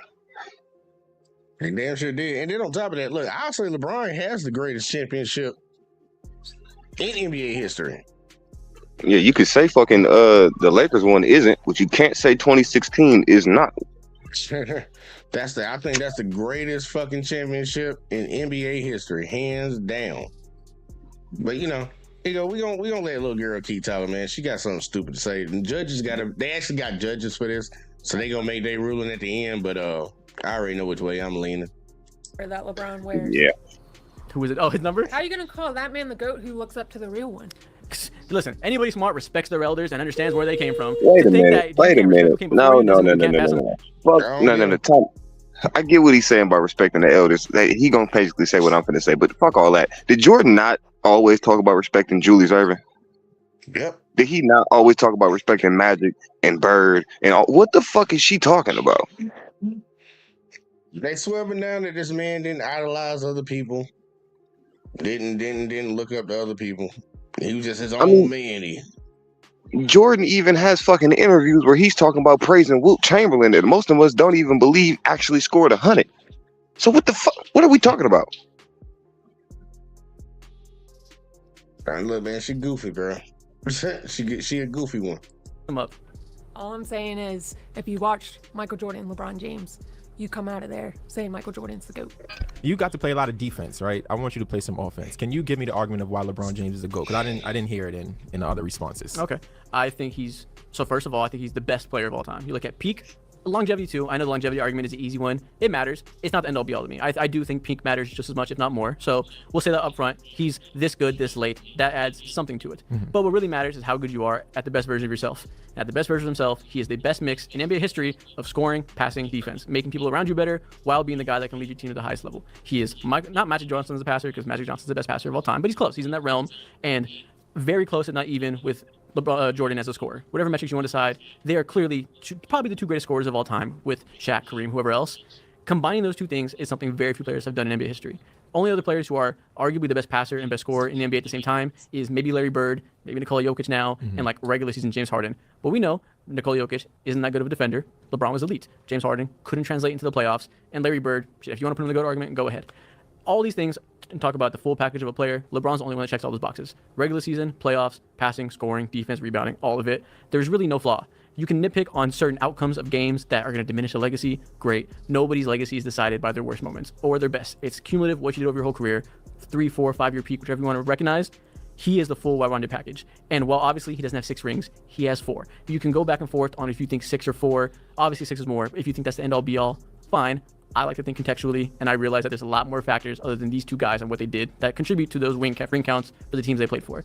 So individual accolades, obviously LeBron is just as high as Jordan, if not more, because of the longevity. So you weigh skill, individual accolade, team accolade.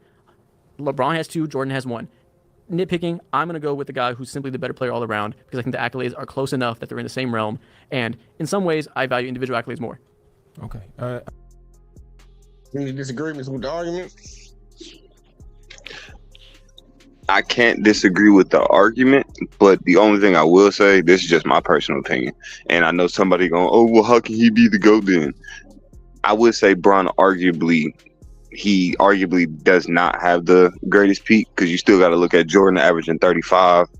So that would only be the only way I can say, yeah, maybe not. But even still then, if you add the fucking points with the rebounds, with the assists, he was still averaging like fucking a block and a half at one point to where they were considering him for DPOY, which he should have got. Mark stole that motherfucker. It's still Bron. But see, when it comes to peak, do you think they're grading off of like your highest offensive year, or are they grading off of like success with everything, like all of it combined?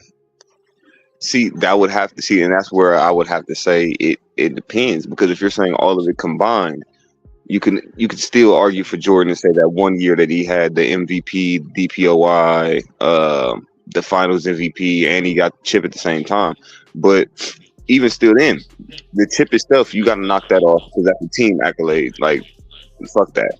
The Finals MVP is obviously going to be the best player during the Finals, and Jordan was the best player on the Bulls, so it only made sense to give him Finals MVP. But DPOY, that I still would argue for Hakeem should have won it that year. That Jordan got it. And look, But, I ain't gonna hold nobody, man. Look, a lot of these awards are like political in a sense when it comes down to it. That's why Josh Allen just won the MVP when it should have won to Lamar.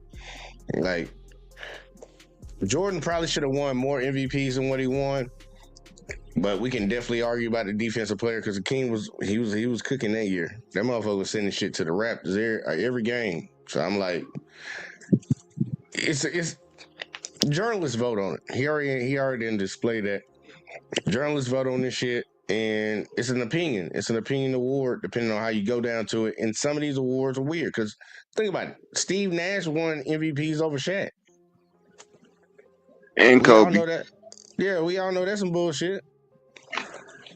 We all know that was some bullshit. Them motherfuckers in the midst of three-peating. Give it to Steve Nash. It's like, what? So because he threw the ball behind his back? Back-to-back MVP at that. This shit crazy. There's a lot of arguments that can be made. And then if you even want to, like you said, the MVP is still, well, not even just the MVP, all these awards are still like a misconstrued argument.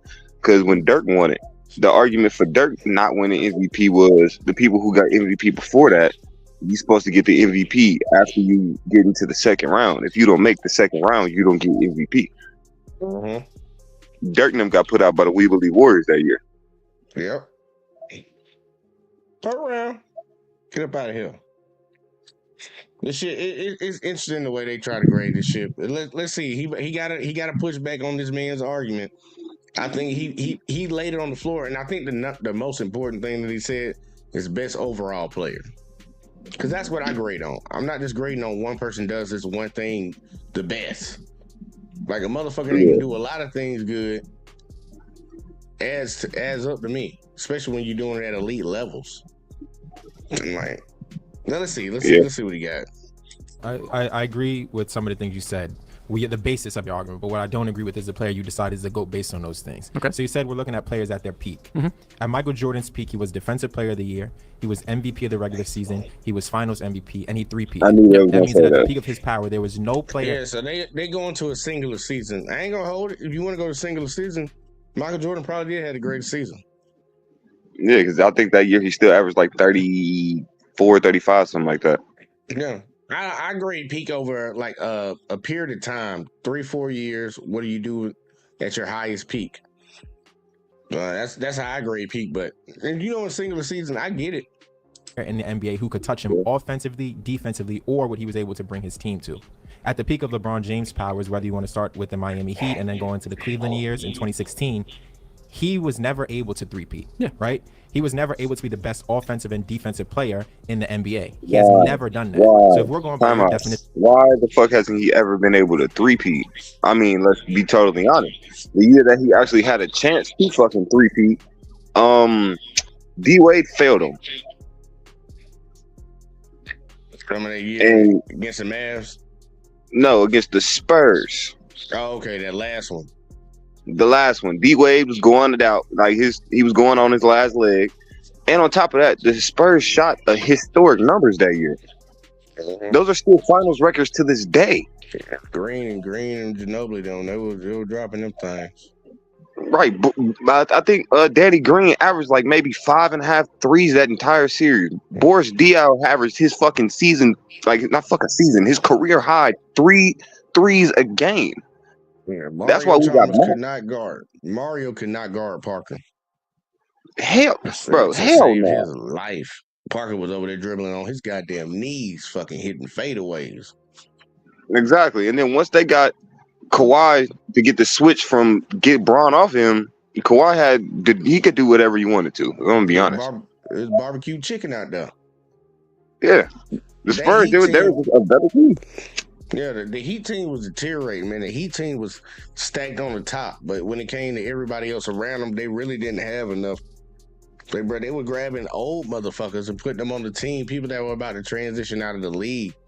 Yeah, you can still shoot. Come on, get on my team real quick. Like, I'm going to do all the heavy lifting. I just need to kick it out to you. I need you to be reliable. Those motherfuckers weren't reliable. Nah, they weren't. And again, I mean, three-peating, okay, fine. Again, but you also have to realize championships are a team thing. Like, it isn't just based off of one fucking player. If it was based off of one fucking player every single year, statistically, over the past probably 10, 15 years, Bron probably would have won a championship. If it's based off of just him. Because he definitely reigned as the best player in the league for a hot minute. People can't deny that. Be honest, the last year, well, not the last year, from his first year back in Cleveland to his last year in Cleveland when he left and went to LA, that whole stretch he would have titles. Yeah. He was hands down the best player in the league. It wasn't even close. He the only player I actually seen carry a team to the fucking finals twice. I ain't see Jordan ever carry no team to no finals. I seen him lead a team, be the best player on the team, but he didn't do it by himself. Twice, damn it. Because how many times did he go without Kyrie in Cleveland? Oh, all them years with Kyrie, Kevin Love got his arm pulled out of the socket. Kyrie fucking knees is terrible. Ankle and all that shit. See, that one I'll discount. I'll discount that one because they made it to the finals with Kyrie. Kyrie got hurt in game 1. Yeah. But still, I'll give him the help with that. But you give him that after I'm talking about the years after Kyrie left. So he had 2 without Kyrie. Mm-hmm.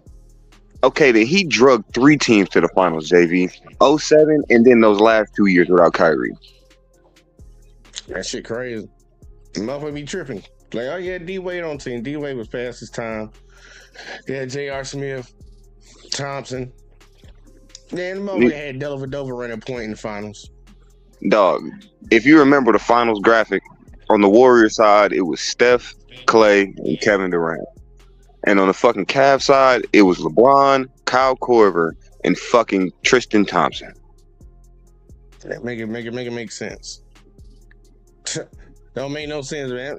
I'm gonna let him keep going. It don't make no sense to me. Definition of what the greatest player is, your definition more fits Michael Jordan than it does LeBron James. When you talk about the all-around game and you talk about LeBron might be is a better passer than Michael Jordan, he is a better passer than Michael Jordan because he's more willing. But when Michael Jordan needed to make the right play and the right pass, what did he do in the NBA Finals? He passed it to the guys to make the big shot, whether that's John Paxson or Steve Kerr. So when it came down to being the more skilled player, Jordan possessed all those skills, and Jordan actually is probably a little bit less athletic than LeBron is, but he was still able to match that peak over the years.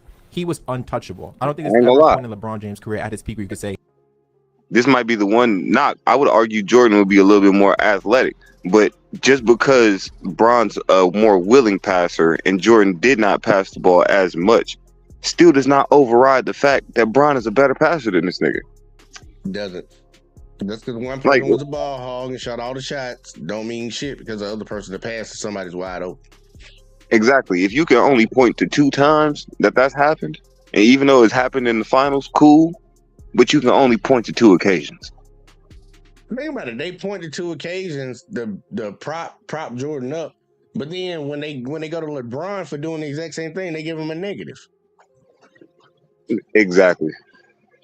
Right. Damn, this nigga he ain't clutch. He don't want to take the last shot. Look at Jordan. He passed the ball. Exactly. Like, who was, I hate to put it like this, but who was John Paxson before Jordan gave him them passes, besides a normal point guard in the NBA? That's a normal run-of-the-mill, wasn't going to remember him for nothing type point Who guard. the fuck That's what he was. Who was Steve Kerr before he got them passes from Jordan in the finals? And everything Steve Kerr got right now is because he played on that team and hit that shot when Jordan gave it to him. Exactly. So, again, you give fucking Jordan credit for those 2 passes, but you don't give Bron the credit when he played in Cleveland the first time and he tapped Gilbert Arenas on the shoulder and said, if you miss your free throws, you know who's going to win this game. And he passed it to Damon Jones, out of all people, to hit the fucking corner 3 who hadn't fucking played all game. But the nigga was perfect all series in 3. Make it make sense. Yeah, make it make sense. Motherfucker don't know. Here you go. I'm gonna let him keep going.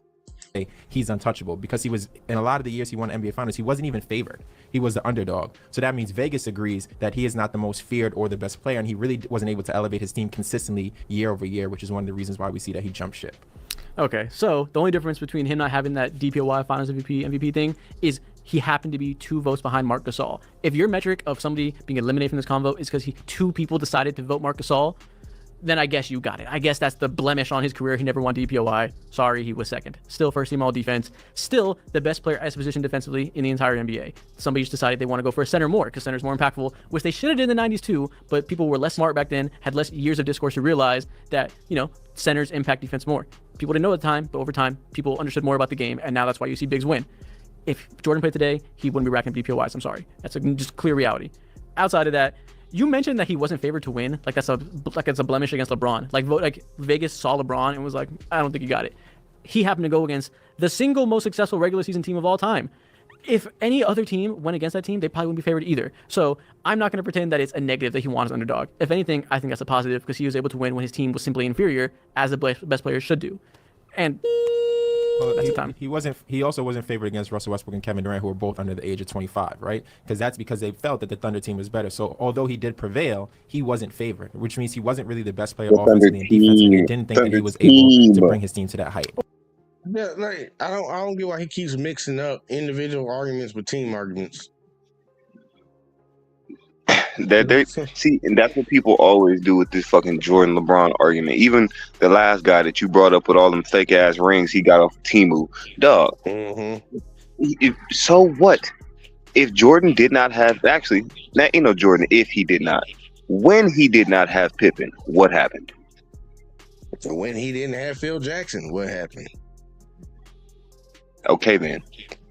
I'm like, come on. No matter what the coach, no matter what the size, co-star has been in every level of LeBron's career, from the first time in the Cavs all the way up until now, he's made it to the finals, no matter who the co-star is.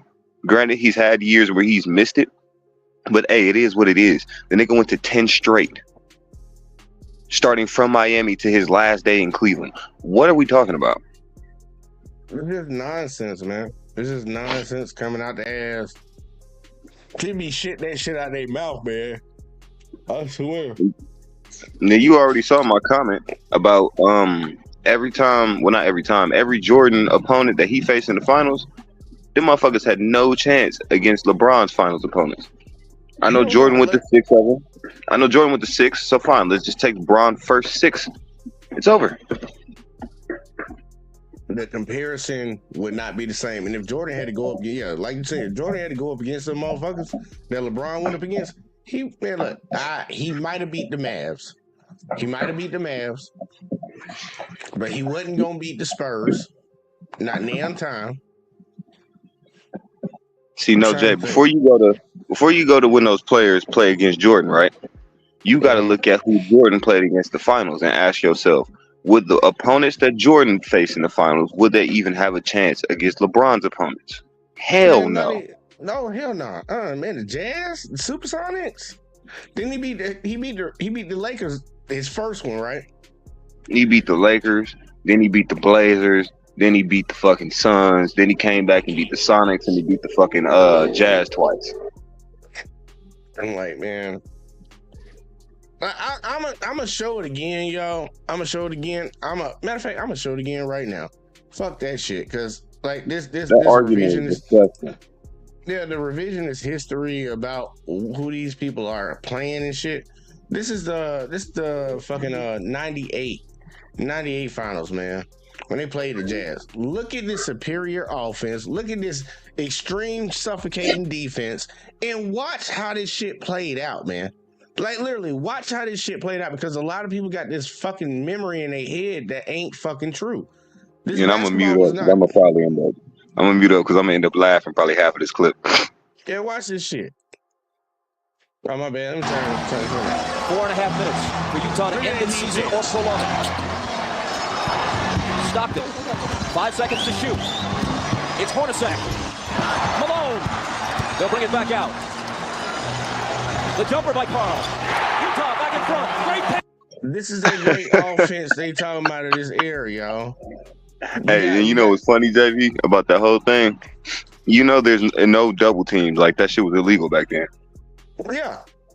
That's illegal defense. So imagine if Braun, or even, I'll take it a step further, Braun, Cove, or a nigga like Steph, you cannot double team them. You literally, if you double team them, you literally have to leave your man completely. I know that's what you do naturally, but it's illegal to try to draw a zone. Like, whoever else is trying to come play help defense, they can't come play help defense. You have to just leave that nigga. He on the island. Left him on the island by themselves. Exactly. So imagine if Braun had a one-on-one, or if Kobe had one-on-ones like that. Steph, even if Tracy fucking McGrady got one-on-one opportunities like this, he would go from 31 to like 39. Bro, easily. And a lot of people be sleeping on T-Mac. T-Mac need to start getting a lot more respect around here. He was one of my favorite players. Facts. See, Kenny said LeBron can't even dribble out of a double team. He ain't got no moves in his bag for that. Uncanny. Right, you're not supposed to dribble out of a fucking double team. You're supposed to pass out of it. Well, you know, Uncanny didn't play no goddamn basketball. But either way, though, check this. This is the GOAT that everybody wants to say is the GOAT. Look at this offensive transition right here. Look at this offensive transition. This superior offense that will destroy any of LeBron James' teams. Watch this. Rodman's leg as he was walking a tightrope but couldn't do it. Remember, y'all, I got this shit sped up, right? I got this shit sped up. Here you go one more time. Let me go back a little bit because we got to show. Look, this is supposed to be a fucking fast break, y'all. And Uncanny Jordan did it because he's a fucking ball hog. He didn't do it because he had to. Rodman's leg as he was walking a tightrope but couldn't do it. Chicago back looking to tie. They stopped the whole fast break. Michael, short, rebound, stuck it. Remember, y'all, Michael Jordan didn't miss shots in fucking finals. Dude, look at this defense right here. Look at this defense. Dude, both teams is running zones. Yeah, you think they gonna give LeBron this much space at the top of the key? Y'all think they giving? Look at this offense right here, y'all. It's Jordan getting the ball. Remember, y'all, because they act like they don't see this shit. It's a fast break. CJ called it out. It's a fast break off a miss. They stopped. They came and set up half court offense. Uncanny, it's not about the miss or make of the shot. It's the fact they stopped the whole fast break to set up a play just to give the ball to this nigga. And he take a fucking bad shot. Look at this shit. Like, it's not the point of the miss or make, it's how you got there. Chicago back looking to tie. They just missed. Who's that cutting to the middle? Who's that cut through the middle? Rodman? It might have been. Hold on, let me see. I missed. Yeah, I think he flashed across the middle, yeah. Because look at him in the middle. He had his hand up the whole time. Wide open. Not even looking for it. To tie. Look at this damn defense, man. I swear for Lord. They talking about the defense was so hard. This man done crossed the three-point line, and his player just got close to him somewhat. What are we talking about? And as an offense, what are you just doing? You just standing there. Everybody just... Michael. To take a bad shot. All that to come, give him the ball to take a bad shot. Short. Rebound. And you know what's noticeable too? To go against what dude said about Jordan not being being a willing passer, he didn't. Go back just a little bit, like right when he missed the shot, and just pause it. Yeah, it was a double team. I paused. Now, Uncanny, I know you said it's a double team, right? But remember what I said. The help defense cannot come and recover to the nigga that had to leave. So if you left your man, right, and you had to go help on somebody else, the man that you left now cannot be guarded by the rule. Look at Tony Kukoc. Wide open. Look at Kukoc. And don't even forget about the man that's going down the baseline on the side. Jordan. And again, Uncanny. Let me ask you this. Well, not even gotta ask you this because I know this shit. Uncanny. The help defense in this situation would be Stockton going out to guard Kukoc because Malone's not leaving the lane. Stockton's supposed to go out and help him recover on Kukoc to make sure Jordan doesn't swing that pass. But because illegal defense back then, and we all know Jordan wasn't gonna make that pass any fucking way, you leave him. This shit crazy, man. Let's see the next offensive possession. Let's see this lockdown defense. Fatigue is a factor. Jordan guards the best player. The best player on this Utah Jazz team is Karl Malone. Not no fucking John Stockton. True of anyone, even the best of them. Look at his defense.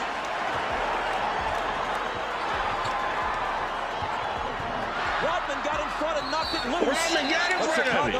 Touched it last. Man, I'm like, man, come on, man. This shit right here, bro. This ain't the era that I think people want to keep trying to throw back to. Like it was just the greatest thing, and what these players are doing now don't compare. Like, bro, the game is completely fucking different, and it's, in my honest opinion, it's better right now. I know some people don't think that, but I think they keep getting caught up on something in the past, and I don't think they went back and watched the past. Yeah, facts. And Uncanny, if you want to argue this whole zone defense argument, you're gonna have to come up here so I can actually explain myself, so you can actually see who I'm talking about. And then he said, Bron don't play defense. Keyword, Uncanny, anymore. You think Michael Jordan played defense when he was on the Washington Wizards? No, that's one. And two, it was at a point in Bron's career where niggas were literally scared to go on a fast break. Like, you were looking over your shoulder because you swore he was coming behind you. Well, you better hope you dunk that bitch. You better hope you dunked it. He still might block that. Exactly. Need us not remember Jason Richardson trying to 360? Give me that, boy. Give me that. There you go. We're going to see what the final verdict was. Let's see what the final verdict from everybody was. Oh, we got Uncanny. Before we do the final verdict, let's see what Uncanny got. What up, nigga? Man, hold up. First of all, let's not act like your king is the best fucking player in the world. He don't play defense. He's trash now. He uses PEDs.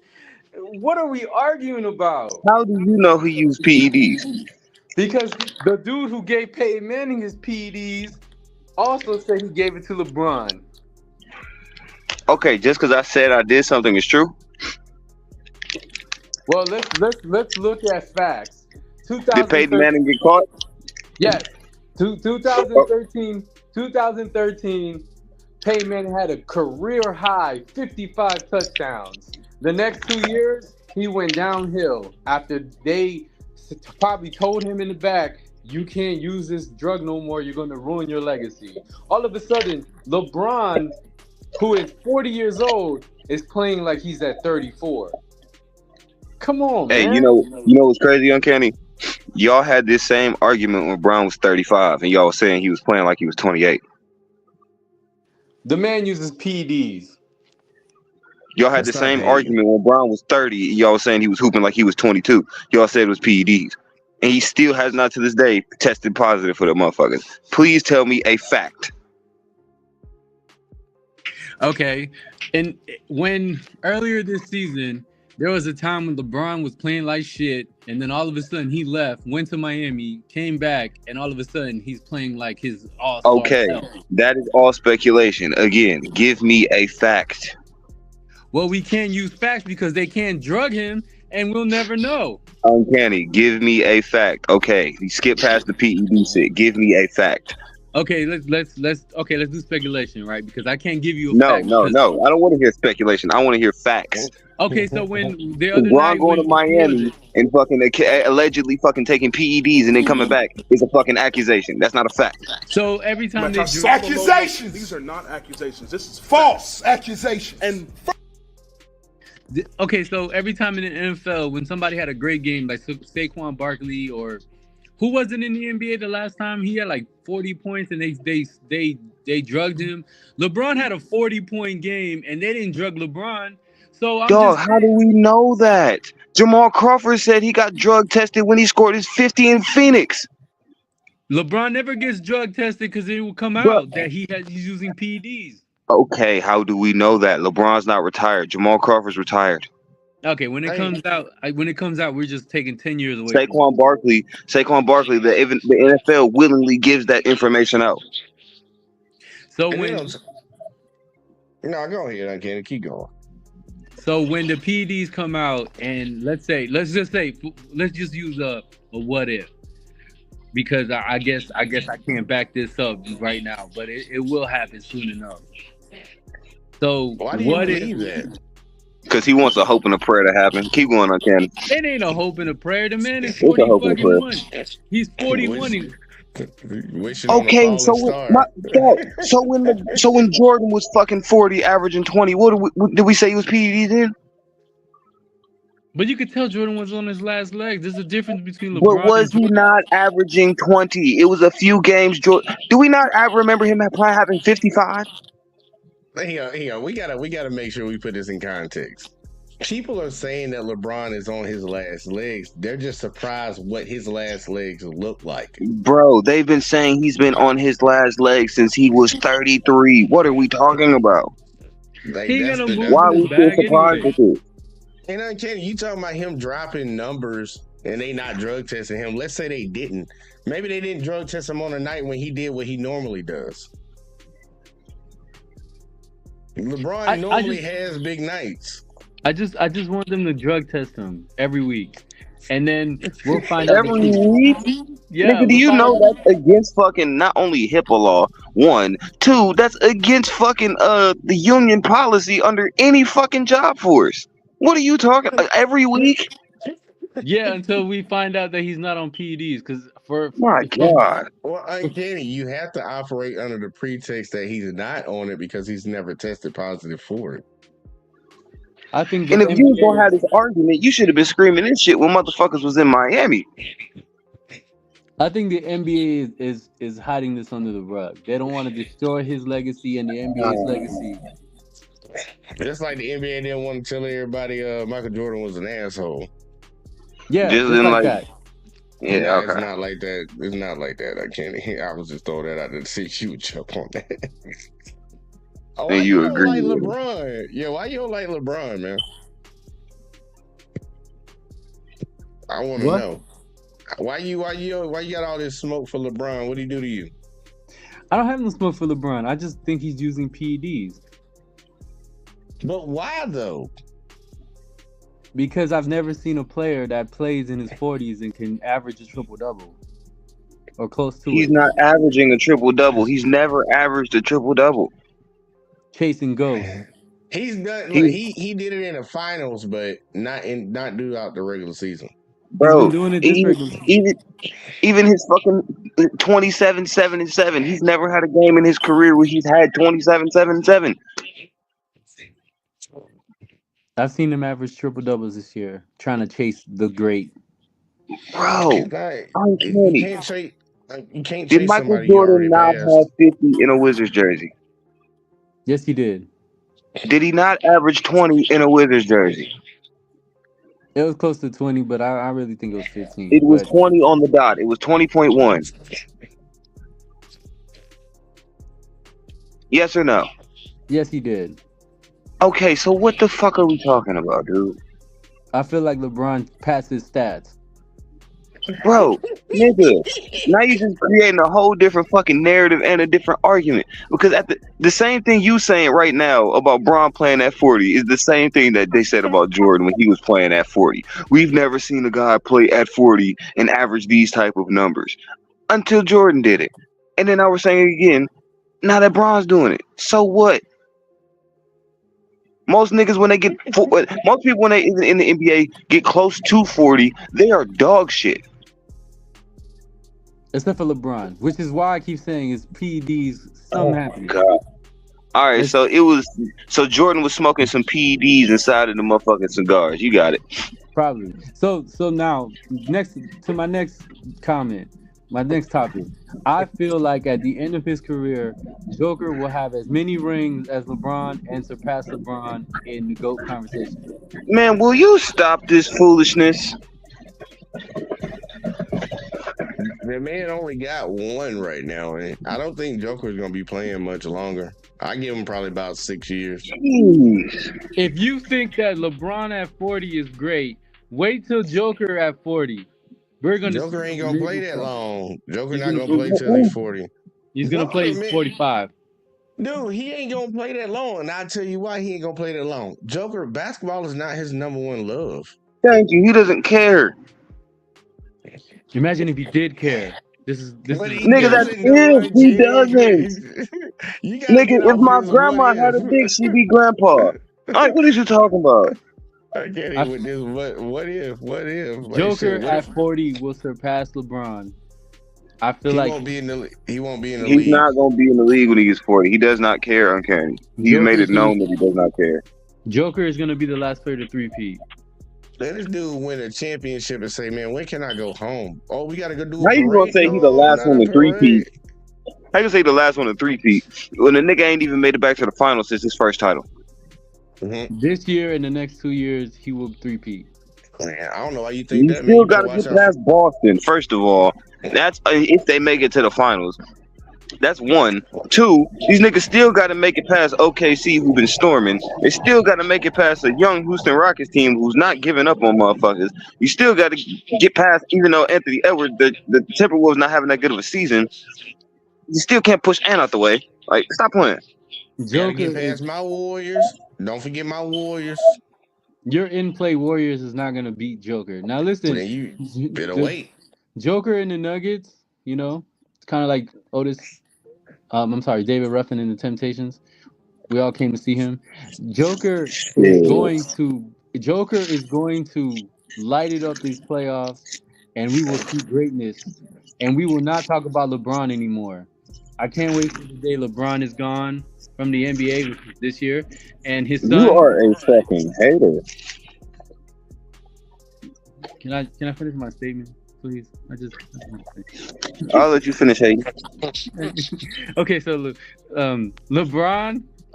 Joker will finish this season with another ring, his second ring and his second NBA Finals MVP.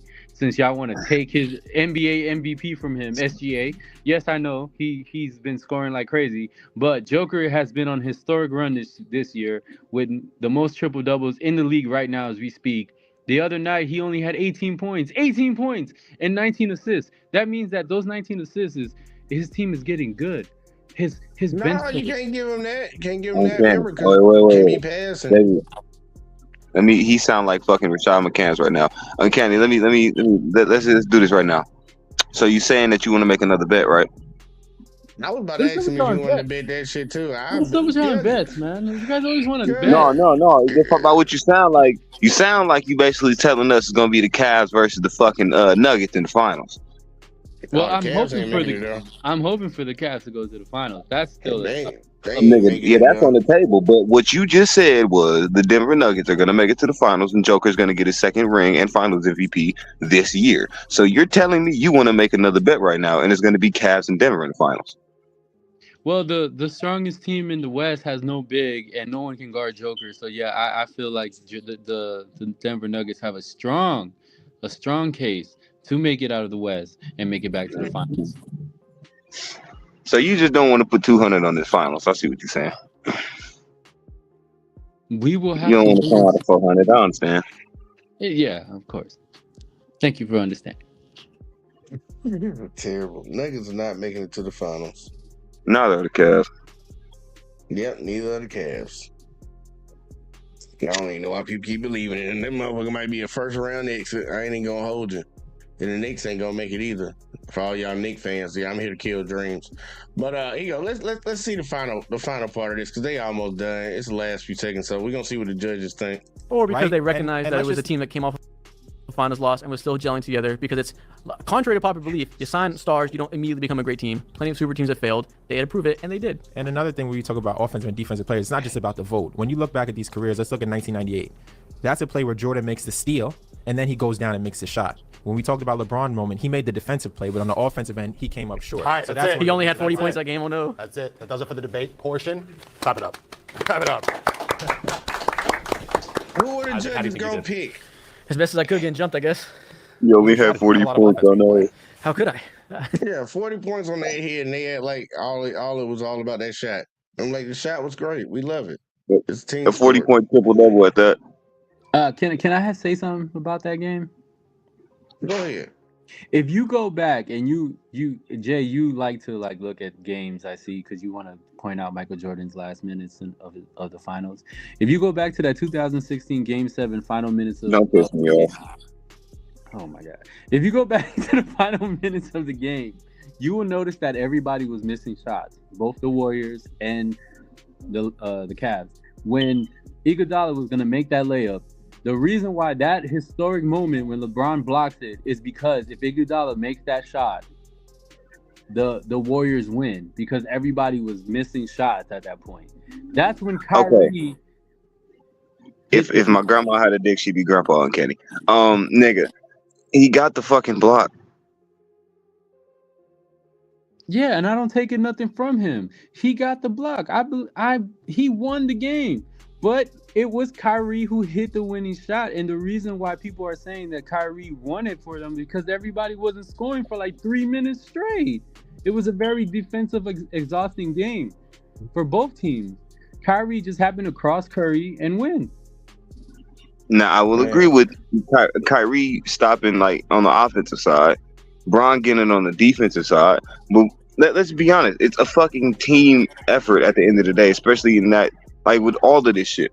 I know, like you said, it was an exhausting game for both fucking sides, right? Yes. But even with Jordan, when he was playing Game 6 against Utah, fucking Pippen was going off. Like we can't. I know Jordan, he had like 30 something, but come on, Pippen still had like 25, and he had 10 assists.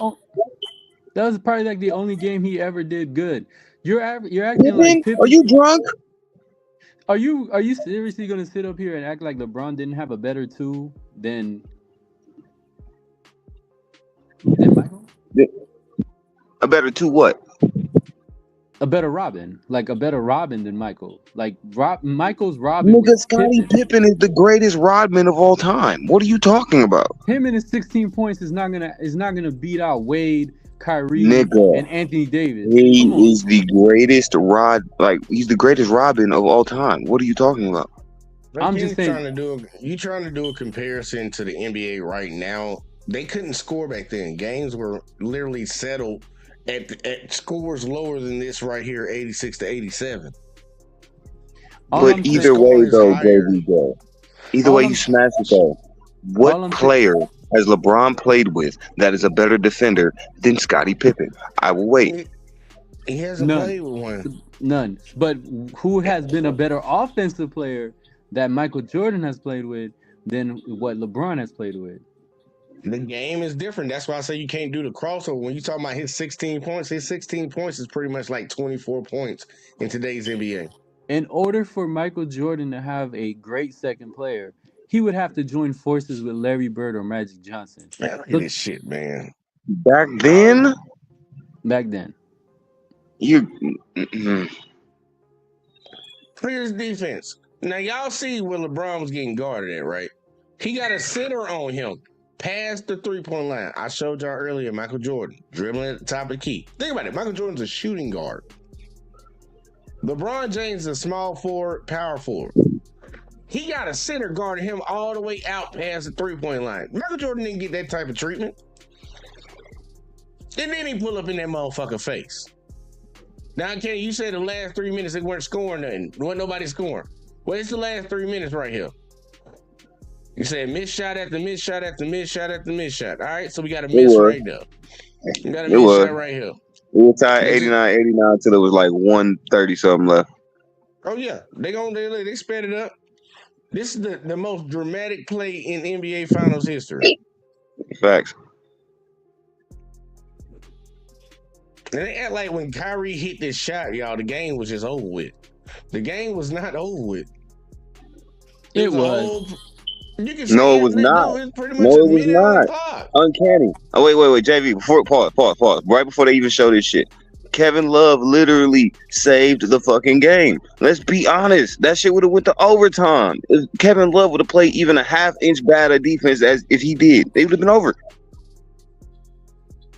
That game is going to overtime. My only regret is that the Warriors didn't win this game, so they could have destroyed LeBron's legacy even more. It would have been 3 rings instead of 4, and he would be out of the GOAT conversation. He would be a loser, a worse loser than he is now. He would be 3-7. Bro, and again, my And let's point never. being, my bad. Go ahead, Jerry. Now, I'm about to say we ain't gonna pretend like Kyrie didn't almost just lose in the game right here. Yeah, But he almost anyway, turned keep it going. fuck over. He saved himself. But as far as the finals, like when I'm saying it's a team effort. Like, think about if Jordan had to go through them last 3 years trying to get a championship without Dennis Rodman. Do you think anybody on that Bulls was fucking stopping Karl Malone? No, it's a different series. No, I don't think I so. mean, that's what I'm saying. Like, everybody on every team needs somebody. I mean, shit, Kobe needed Shaq, Shaq needed Kobe. But if And you LeBron give shy, hold up, don't LeBron shy away? I'm sorry, Young Kenny, but don't LeBron shy away from big moments?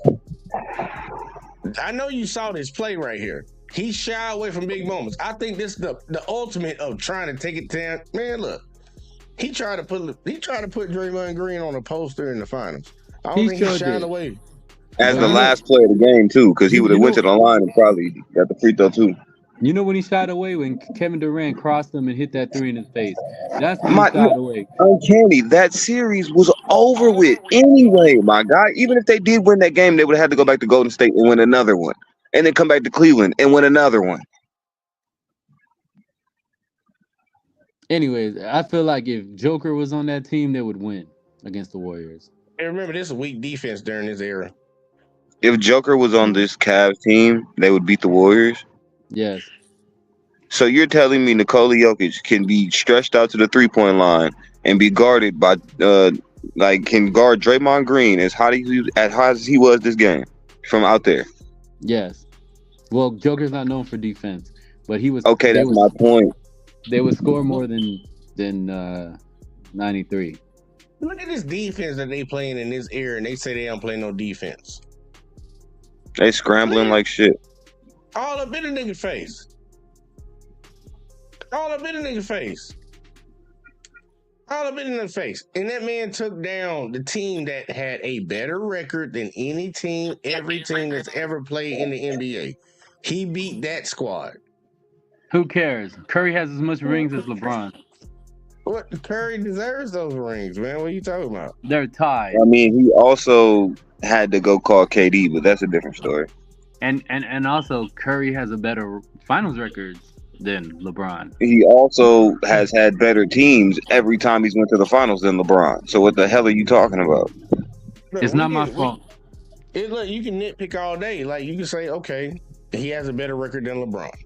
Steph's my favorite player, but I can still respect that LeBron's better than him. Okay, well, Michael Jordan has 6 rings. Bill Russell has 11. Do you want me to respect the greatness of Michael Jordan, or do you want me to just say, well, he has more? Robert Horry got 7. 11 MVPs. Robert Horry was LeBron James before LeBron James. But nigga, Bill Russell, no, time out. Bill Russell, they literally named the fucking award after him, dude. He doesn't have 11 MVPs. Finals MVPs. He has 9. He doesn't. The hell are you talking about? How was he the best person on his team? Well, I need to go back and He look. has 9. I don't check the 60s, man, because the 60s is only 18. Anyways, back to what I was Okay, saying. but if you're just going by rings, like he was just saying, Bill has 11 championships and 9 finals MVPs. That's why they named the fucking award after the man. Well, Michael Jordan is the greatest basketball player ever to walk on earth. So let's just quit this LeBron James bullshit. Yeah. LeBron James is 4-6 in the finals. He is a loser. He is a known loser. He went to 10 He's finals. a rich loser. Jordan, he went to 10 finals. Jordan can only make it to 6. Jordan probably could have made it to 8, but there's a question on if he would have even won those other 2. LeBron is a quitter. If he wasn't a quitter, LeBron is a quitter. He quit on all his teams. No, he didn't. He fulfilled his contract duty. No, quitting on your team is fucking telling the organization I'm retiring if you get rid of my fucking coach. Quitting on your team is taking your jersey off after getting your ass whooped by the Celtics and making a decision to go to South Beach. And So what? Did Jordan not do the same thing when he lost to Detroit? Did he not do the same thing when he lost to Boston? He came back. He had no choice. I mean, LeBron since you is want to talk Curry. about finals records, how many times has Bron got eliminated in the first round? Once.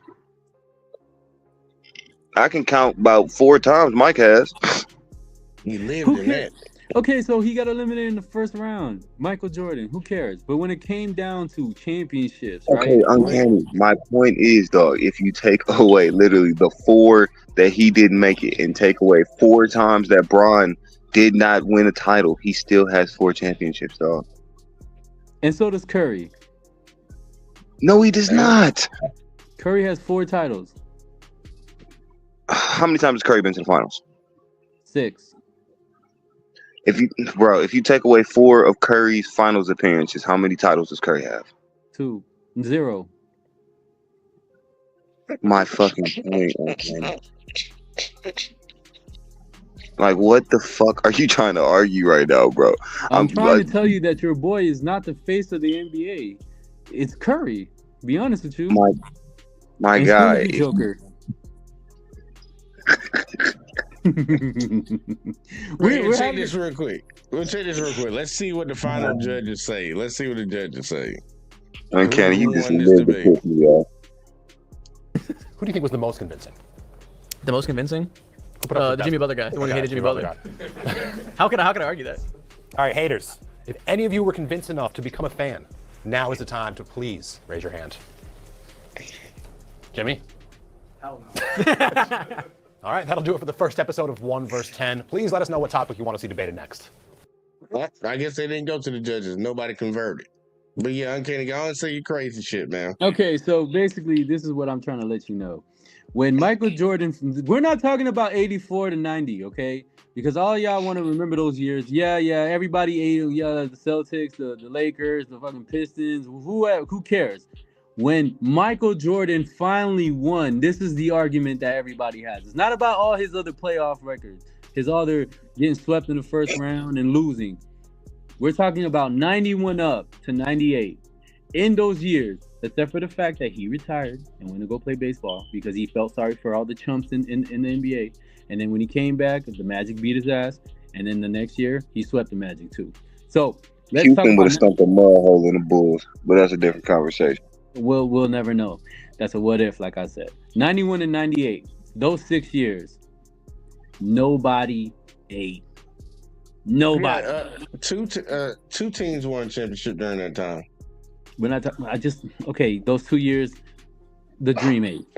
But from 91 to 98, those 3-peats, nobody ate on his watch. And again, you try to brush past it, but when he retired, everybody think he was gone for a total of 2 years, 2 full seasons. No, he came back for like 18 games, but we're not. Yeah, I said that. I said that. The 95, the 95. I told you. I said it. The 95 season, the Bulls lost to the Magic. They probably got. I'm just saying, we're not gonna gloss over that. I'm not glossing over that. I'm telling you, from 91 to 98, nobody ate except for the Dream. Somebody did eat. Okay, except for the Dream. Dream ate twice. But from 91 to 98, he shared his era with somebody else. Okay, so back to now. Let's talk about LeBron. From 2007 to 2020, that's 13 years. Everybody ate. Okay, it wasn't everybody just one didn't eat. Yes, everybody did. Yes, they did. Tim Duncan ate. Curry ate. Everybody ate on his watch. Everybody ate. So you telling me that Melo got a championship? Chris Paul got a chip? Everybody ate on his Blake watch. Griffin got a chip? No, all these losers didn't get one. Derrick Rose got a chip? All those losers didn't get one. But the Spurs got one. The Mavs got one. Dirk Nowitzki got one. I never thought I'd say that in a sentence. Why would you say that? Dirk was a really good player. I know he was a really good player, but he always seemed to choke, except for the Heat. He didn't seem to choke that year. So everybody ate. The Spurs ate twice. The Mavs ate once. The Warriors ate. The Warriors ate 3 times. You know what you can't say though? What no team in the Eastern Conference ate, unlike Jordan getting beat by Orlando. But you know what I can say now? Joker ate, and he beat LeBron to eat it. Pause. Nigga, that was way after the 10-year reign. But I'm just saying, Joker ate on LeBron's watch. He beat him in the beat him. back. Look, you over here trying to hype up people fucking beating up on senior citizens. No, now he's too old. That's Oh God! nah, So you the one who said he those too old. You the PEDs one. didn't come. He didn't come through. That's you. You the one who keep bringing it up. You talking about how he on PEDs. I ain't never seen nobody do this at 40, and you bragging about a young player beating a 40-year-old. The new. And if we're gonna be honest, Joker ain't that fucking young. The new GOAT. Joker's not ever gonna be the GOAT. He's a really good player. I won't take nothing away from his game, even though I don't like his game. Just the way he plays, it's like the most unathletic motherfucker I've ever seen. But he can pass, he can hit shots. Joker can't jump with over a piece of loose leaf paper. Nah, man, he'd trip on that bitch. He'd trip on that bitch. We are talking about greatness. Yeah, he's not athletic like most players, but he just seems to be great. And that's cool. That's fine for him. Look, just like LeBron is great. Because he does everything that Joker can do. So when the PEDs come out and he gets destroyed like Pete Rose in baseball, then what? What do we say? We say his last 10 years don't count? Kenny, I'll be sitting here waiting. I'll be sitting here waiting to see if that ever comes out. But do we say his last 10 years don't count? You sound like you wishing on a falling star. No, I'm not. I kind of don't want that to happen. Nigga praying on his downfall. I'm not. No, I don't want that to happen. I just wish that he didn't do it. You don't know that he did. Exactly. All right. The guy who put Peyton Manning out there is the same guy who said LeBron did it too. But okay, we're just gonna act. We're gonna. Where's the proof? Anybody can say anything, man. You know how many people been telling? He had HGH. Hey, Kenny, you know there's been, since LeBron's been in the league, there's been so many people trying to break up his family. They've been telling his wife for years that he cheating on his wife. Why you ain't never heard nothing about it? NDAs. Until you can prove it, it's all accusations, man. You know how many people break NDAs every day, bro?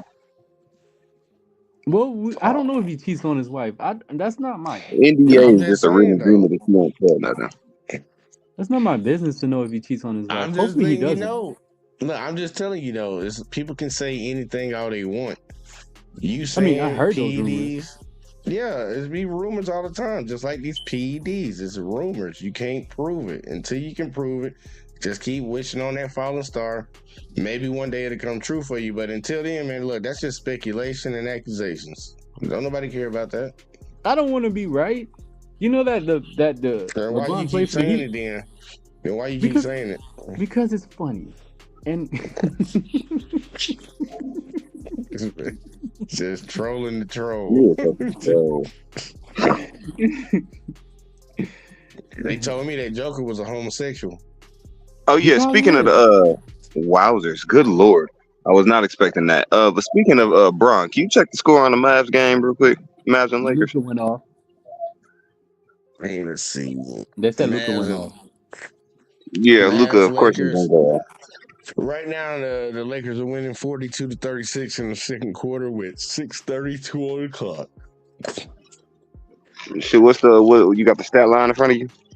Yeah, stat line for the game right now, y'all, is leading scorer for the Mavs is Kyrie with 14. Leading scorer for the Lakers is a tie between Luka and Austin Reeves with 9. Luka's stat line right now is 9 points. He's +3, 1 block, 1 turnover, 1 steal, 4 assists, 7 rebounds. He's 2 for 3 from the free throw line, 1 for 4 from the 3, and 3 for 7 from the field. And what's PED's stat line? The great honorable LeBron James is 2 for 4 from the field, 1 for 2 from 3, 2 for 2 from the free throw line, 5 rebounds, 1 assist, 1 steal, 3 turnovers, +5 for the game. And the 2 categories y'all people say he can't do, he's doing actually very well tonight, which is shoot free throws and make threes. Only missed 2 shots. Y'all. So is he giving Luka the keys, or is he still trying to hold on to his Luka's the future. Luka's the future, but LeBron's played 13 minutes. Luka's played 12, so I don't think no keys getting handed over right now. I mean, I'm not gonna say the keys ain't getting handed over, but I mean, shit. Yeah, until they will be. they will be once the Lakers get some more co-stars out that motherfucker for Luka and Bron to pass to. Then you're gonna start seeing Bron fade back a little bit. Yeah, I do. But right now, shit. But I mean, think about it. As of right now, all they can pass to is each other and Austin Reeves. It's the Bron show. It's the Bron show. Luka gonna do his thing. Austin gonna get his shot off, and everybody else just complimentary.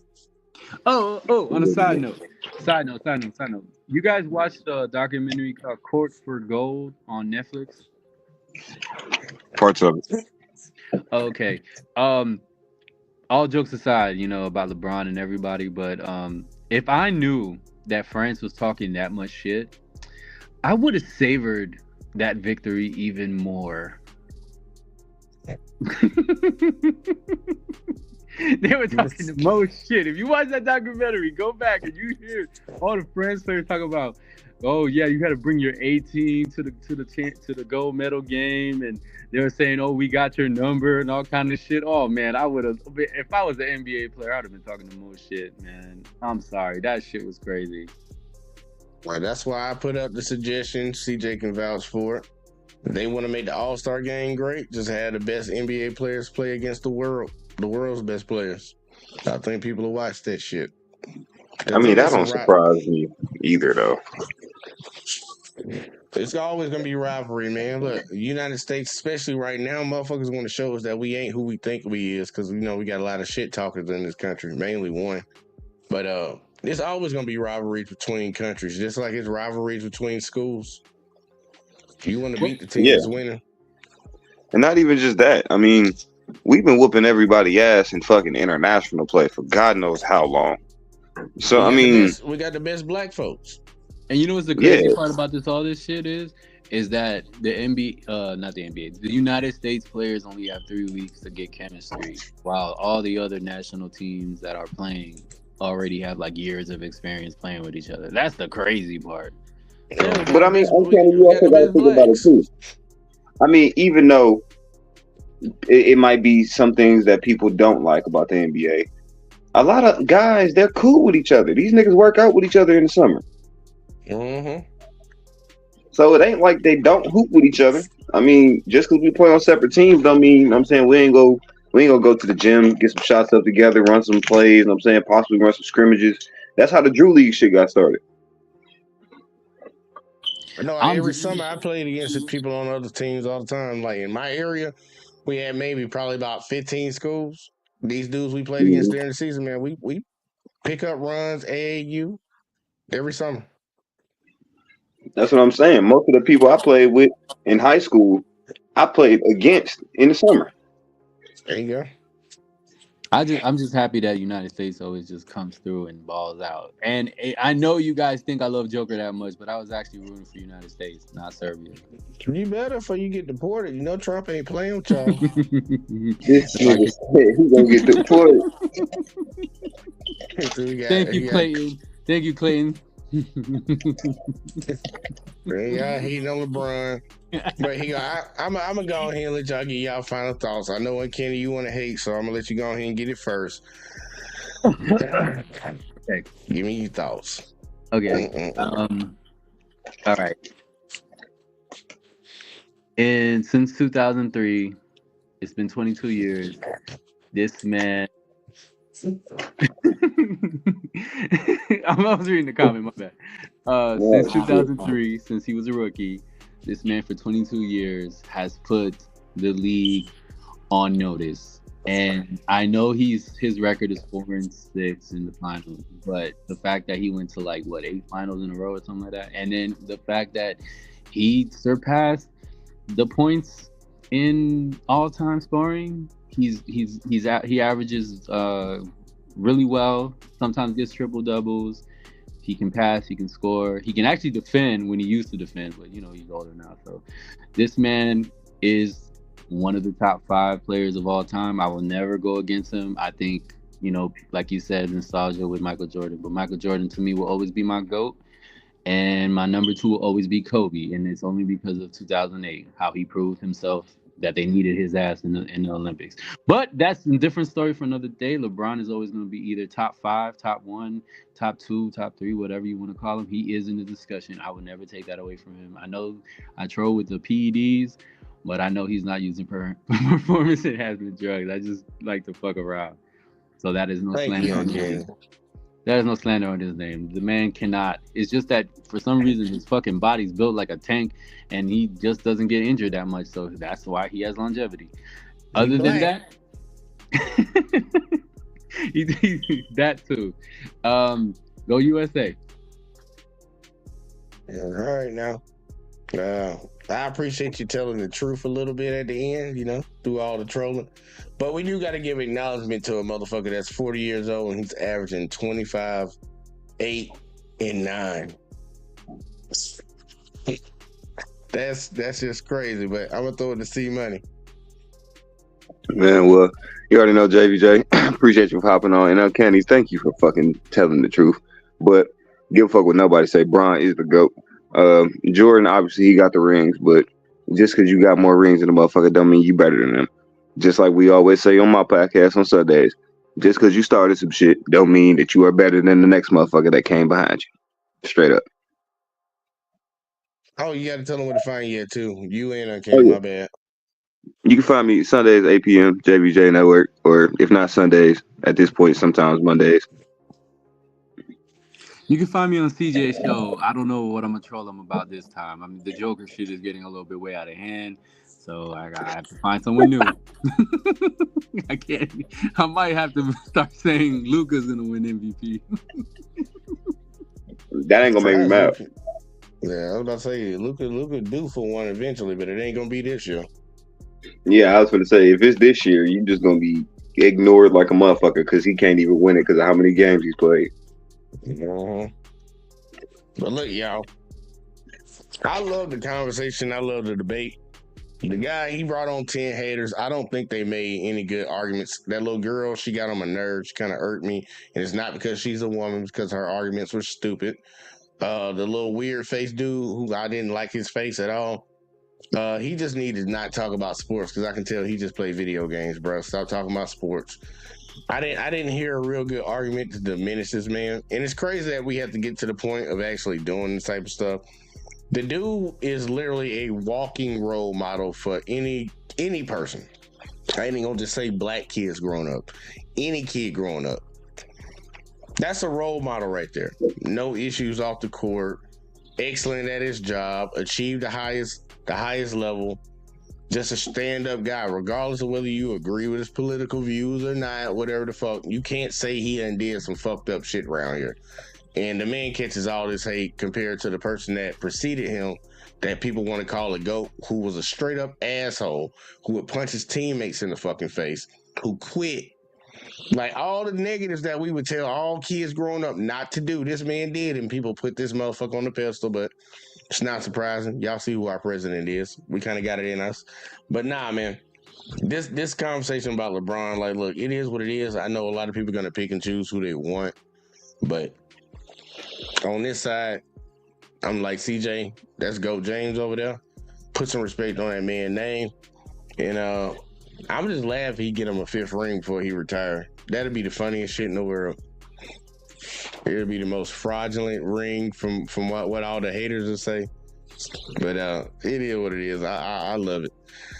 But yeah, y'all, this has been another episode of J Talk Sports, y'all. Y'all know we did it up. We came, we saw, we conquered. Man, for y'all that watched over on Facebook, y'all that watched over on J Talk Sports, and y'all that watched over on the JVJ Network, man, make sure y'all hit that like, subscribe, share, follow, all that woo shit. Turn them notices on. So y'all know every time we dropping this hot shit. But we gonna get the fuck up out of here. Appreciate y'all, and we gonna get y'all in the next one as always, man. Peace.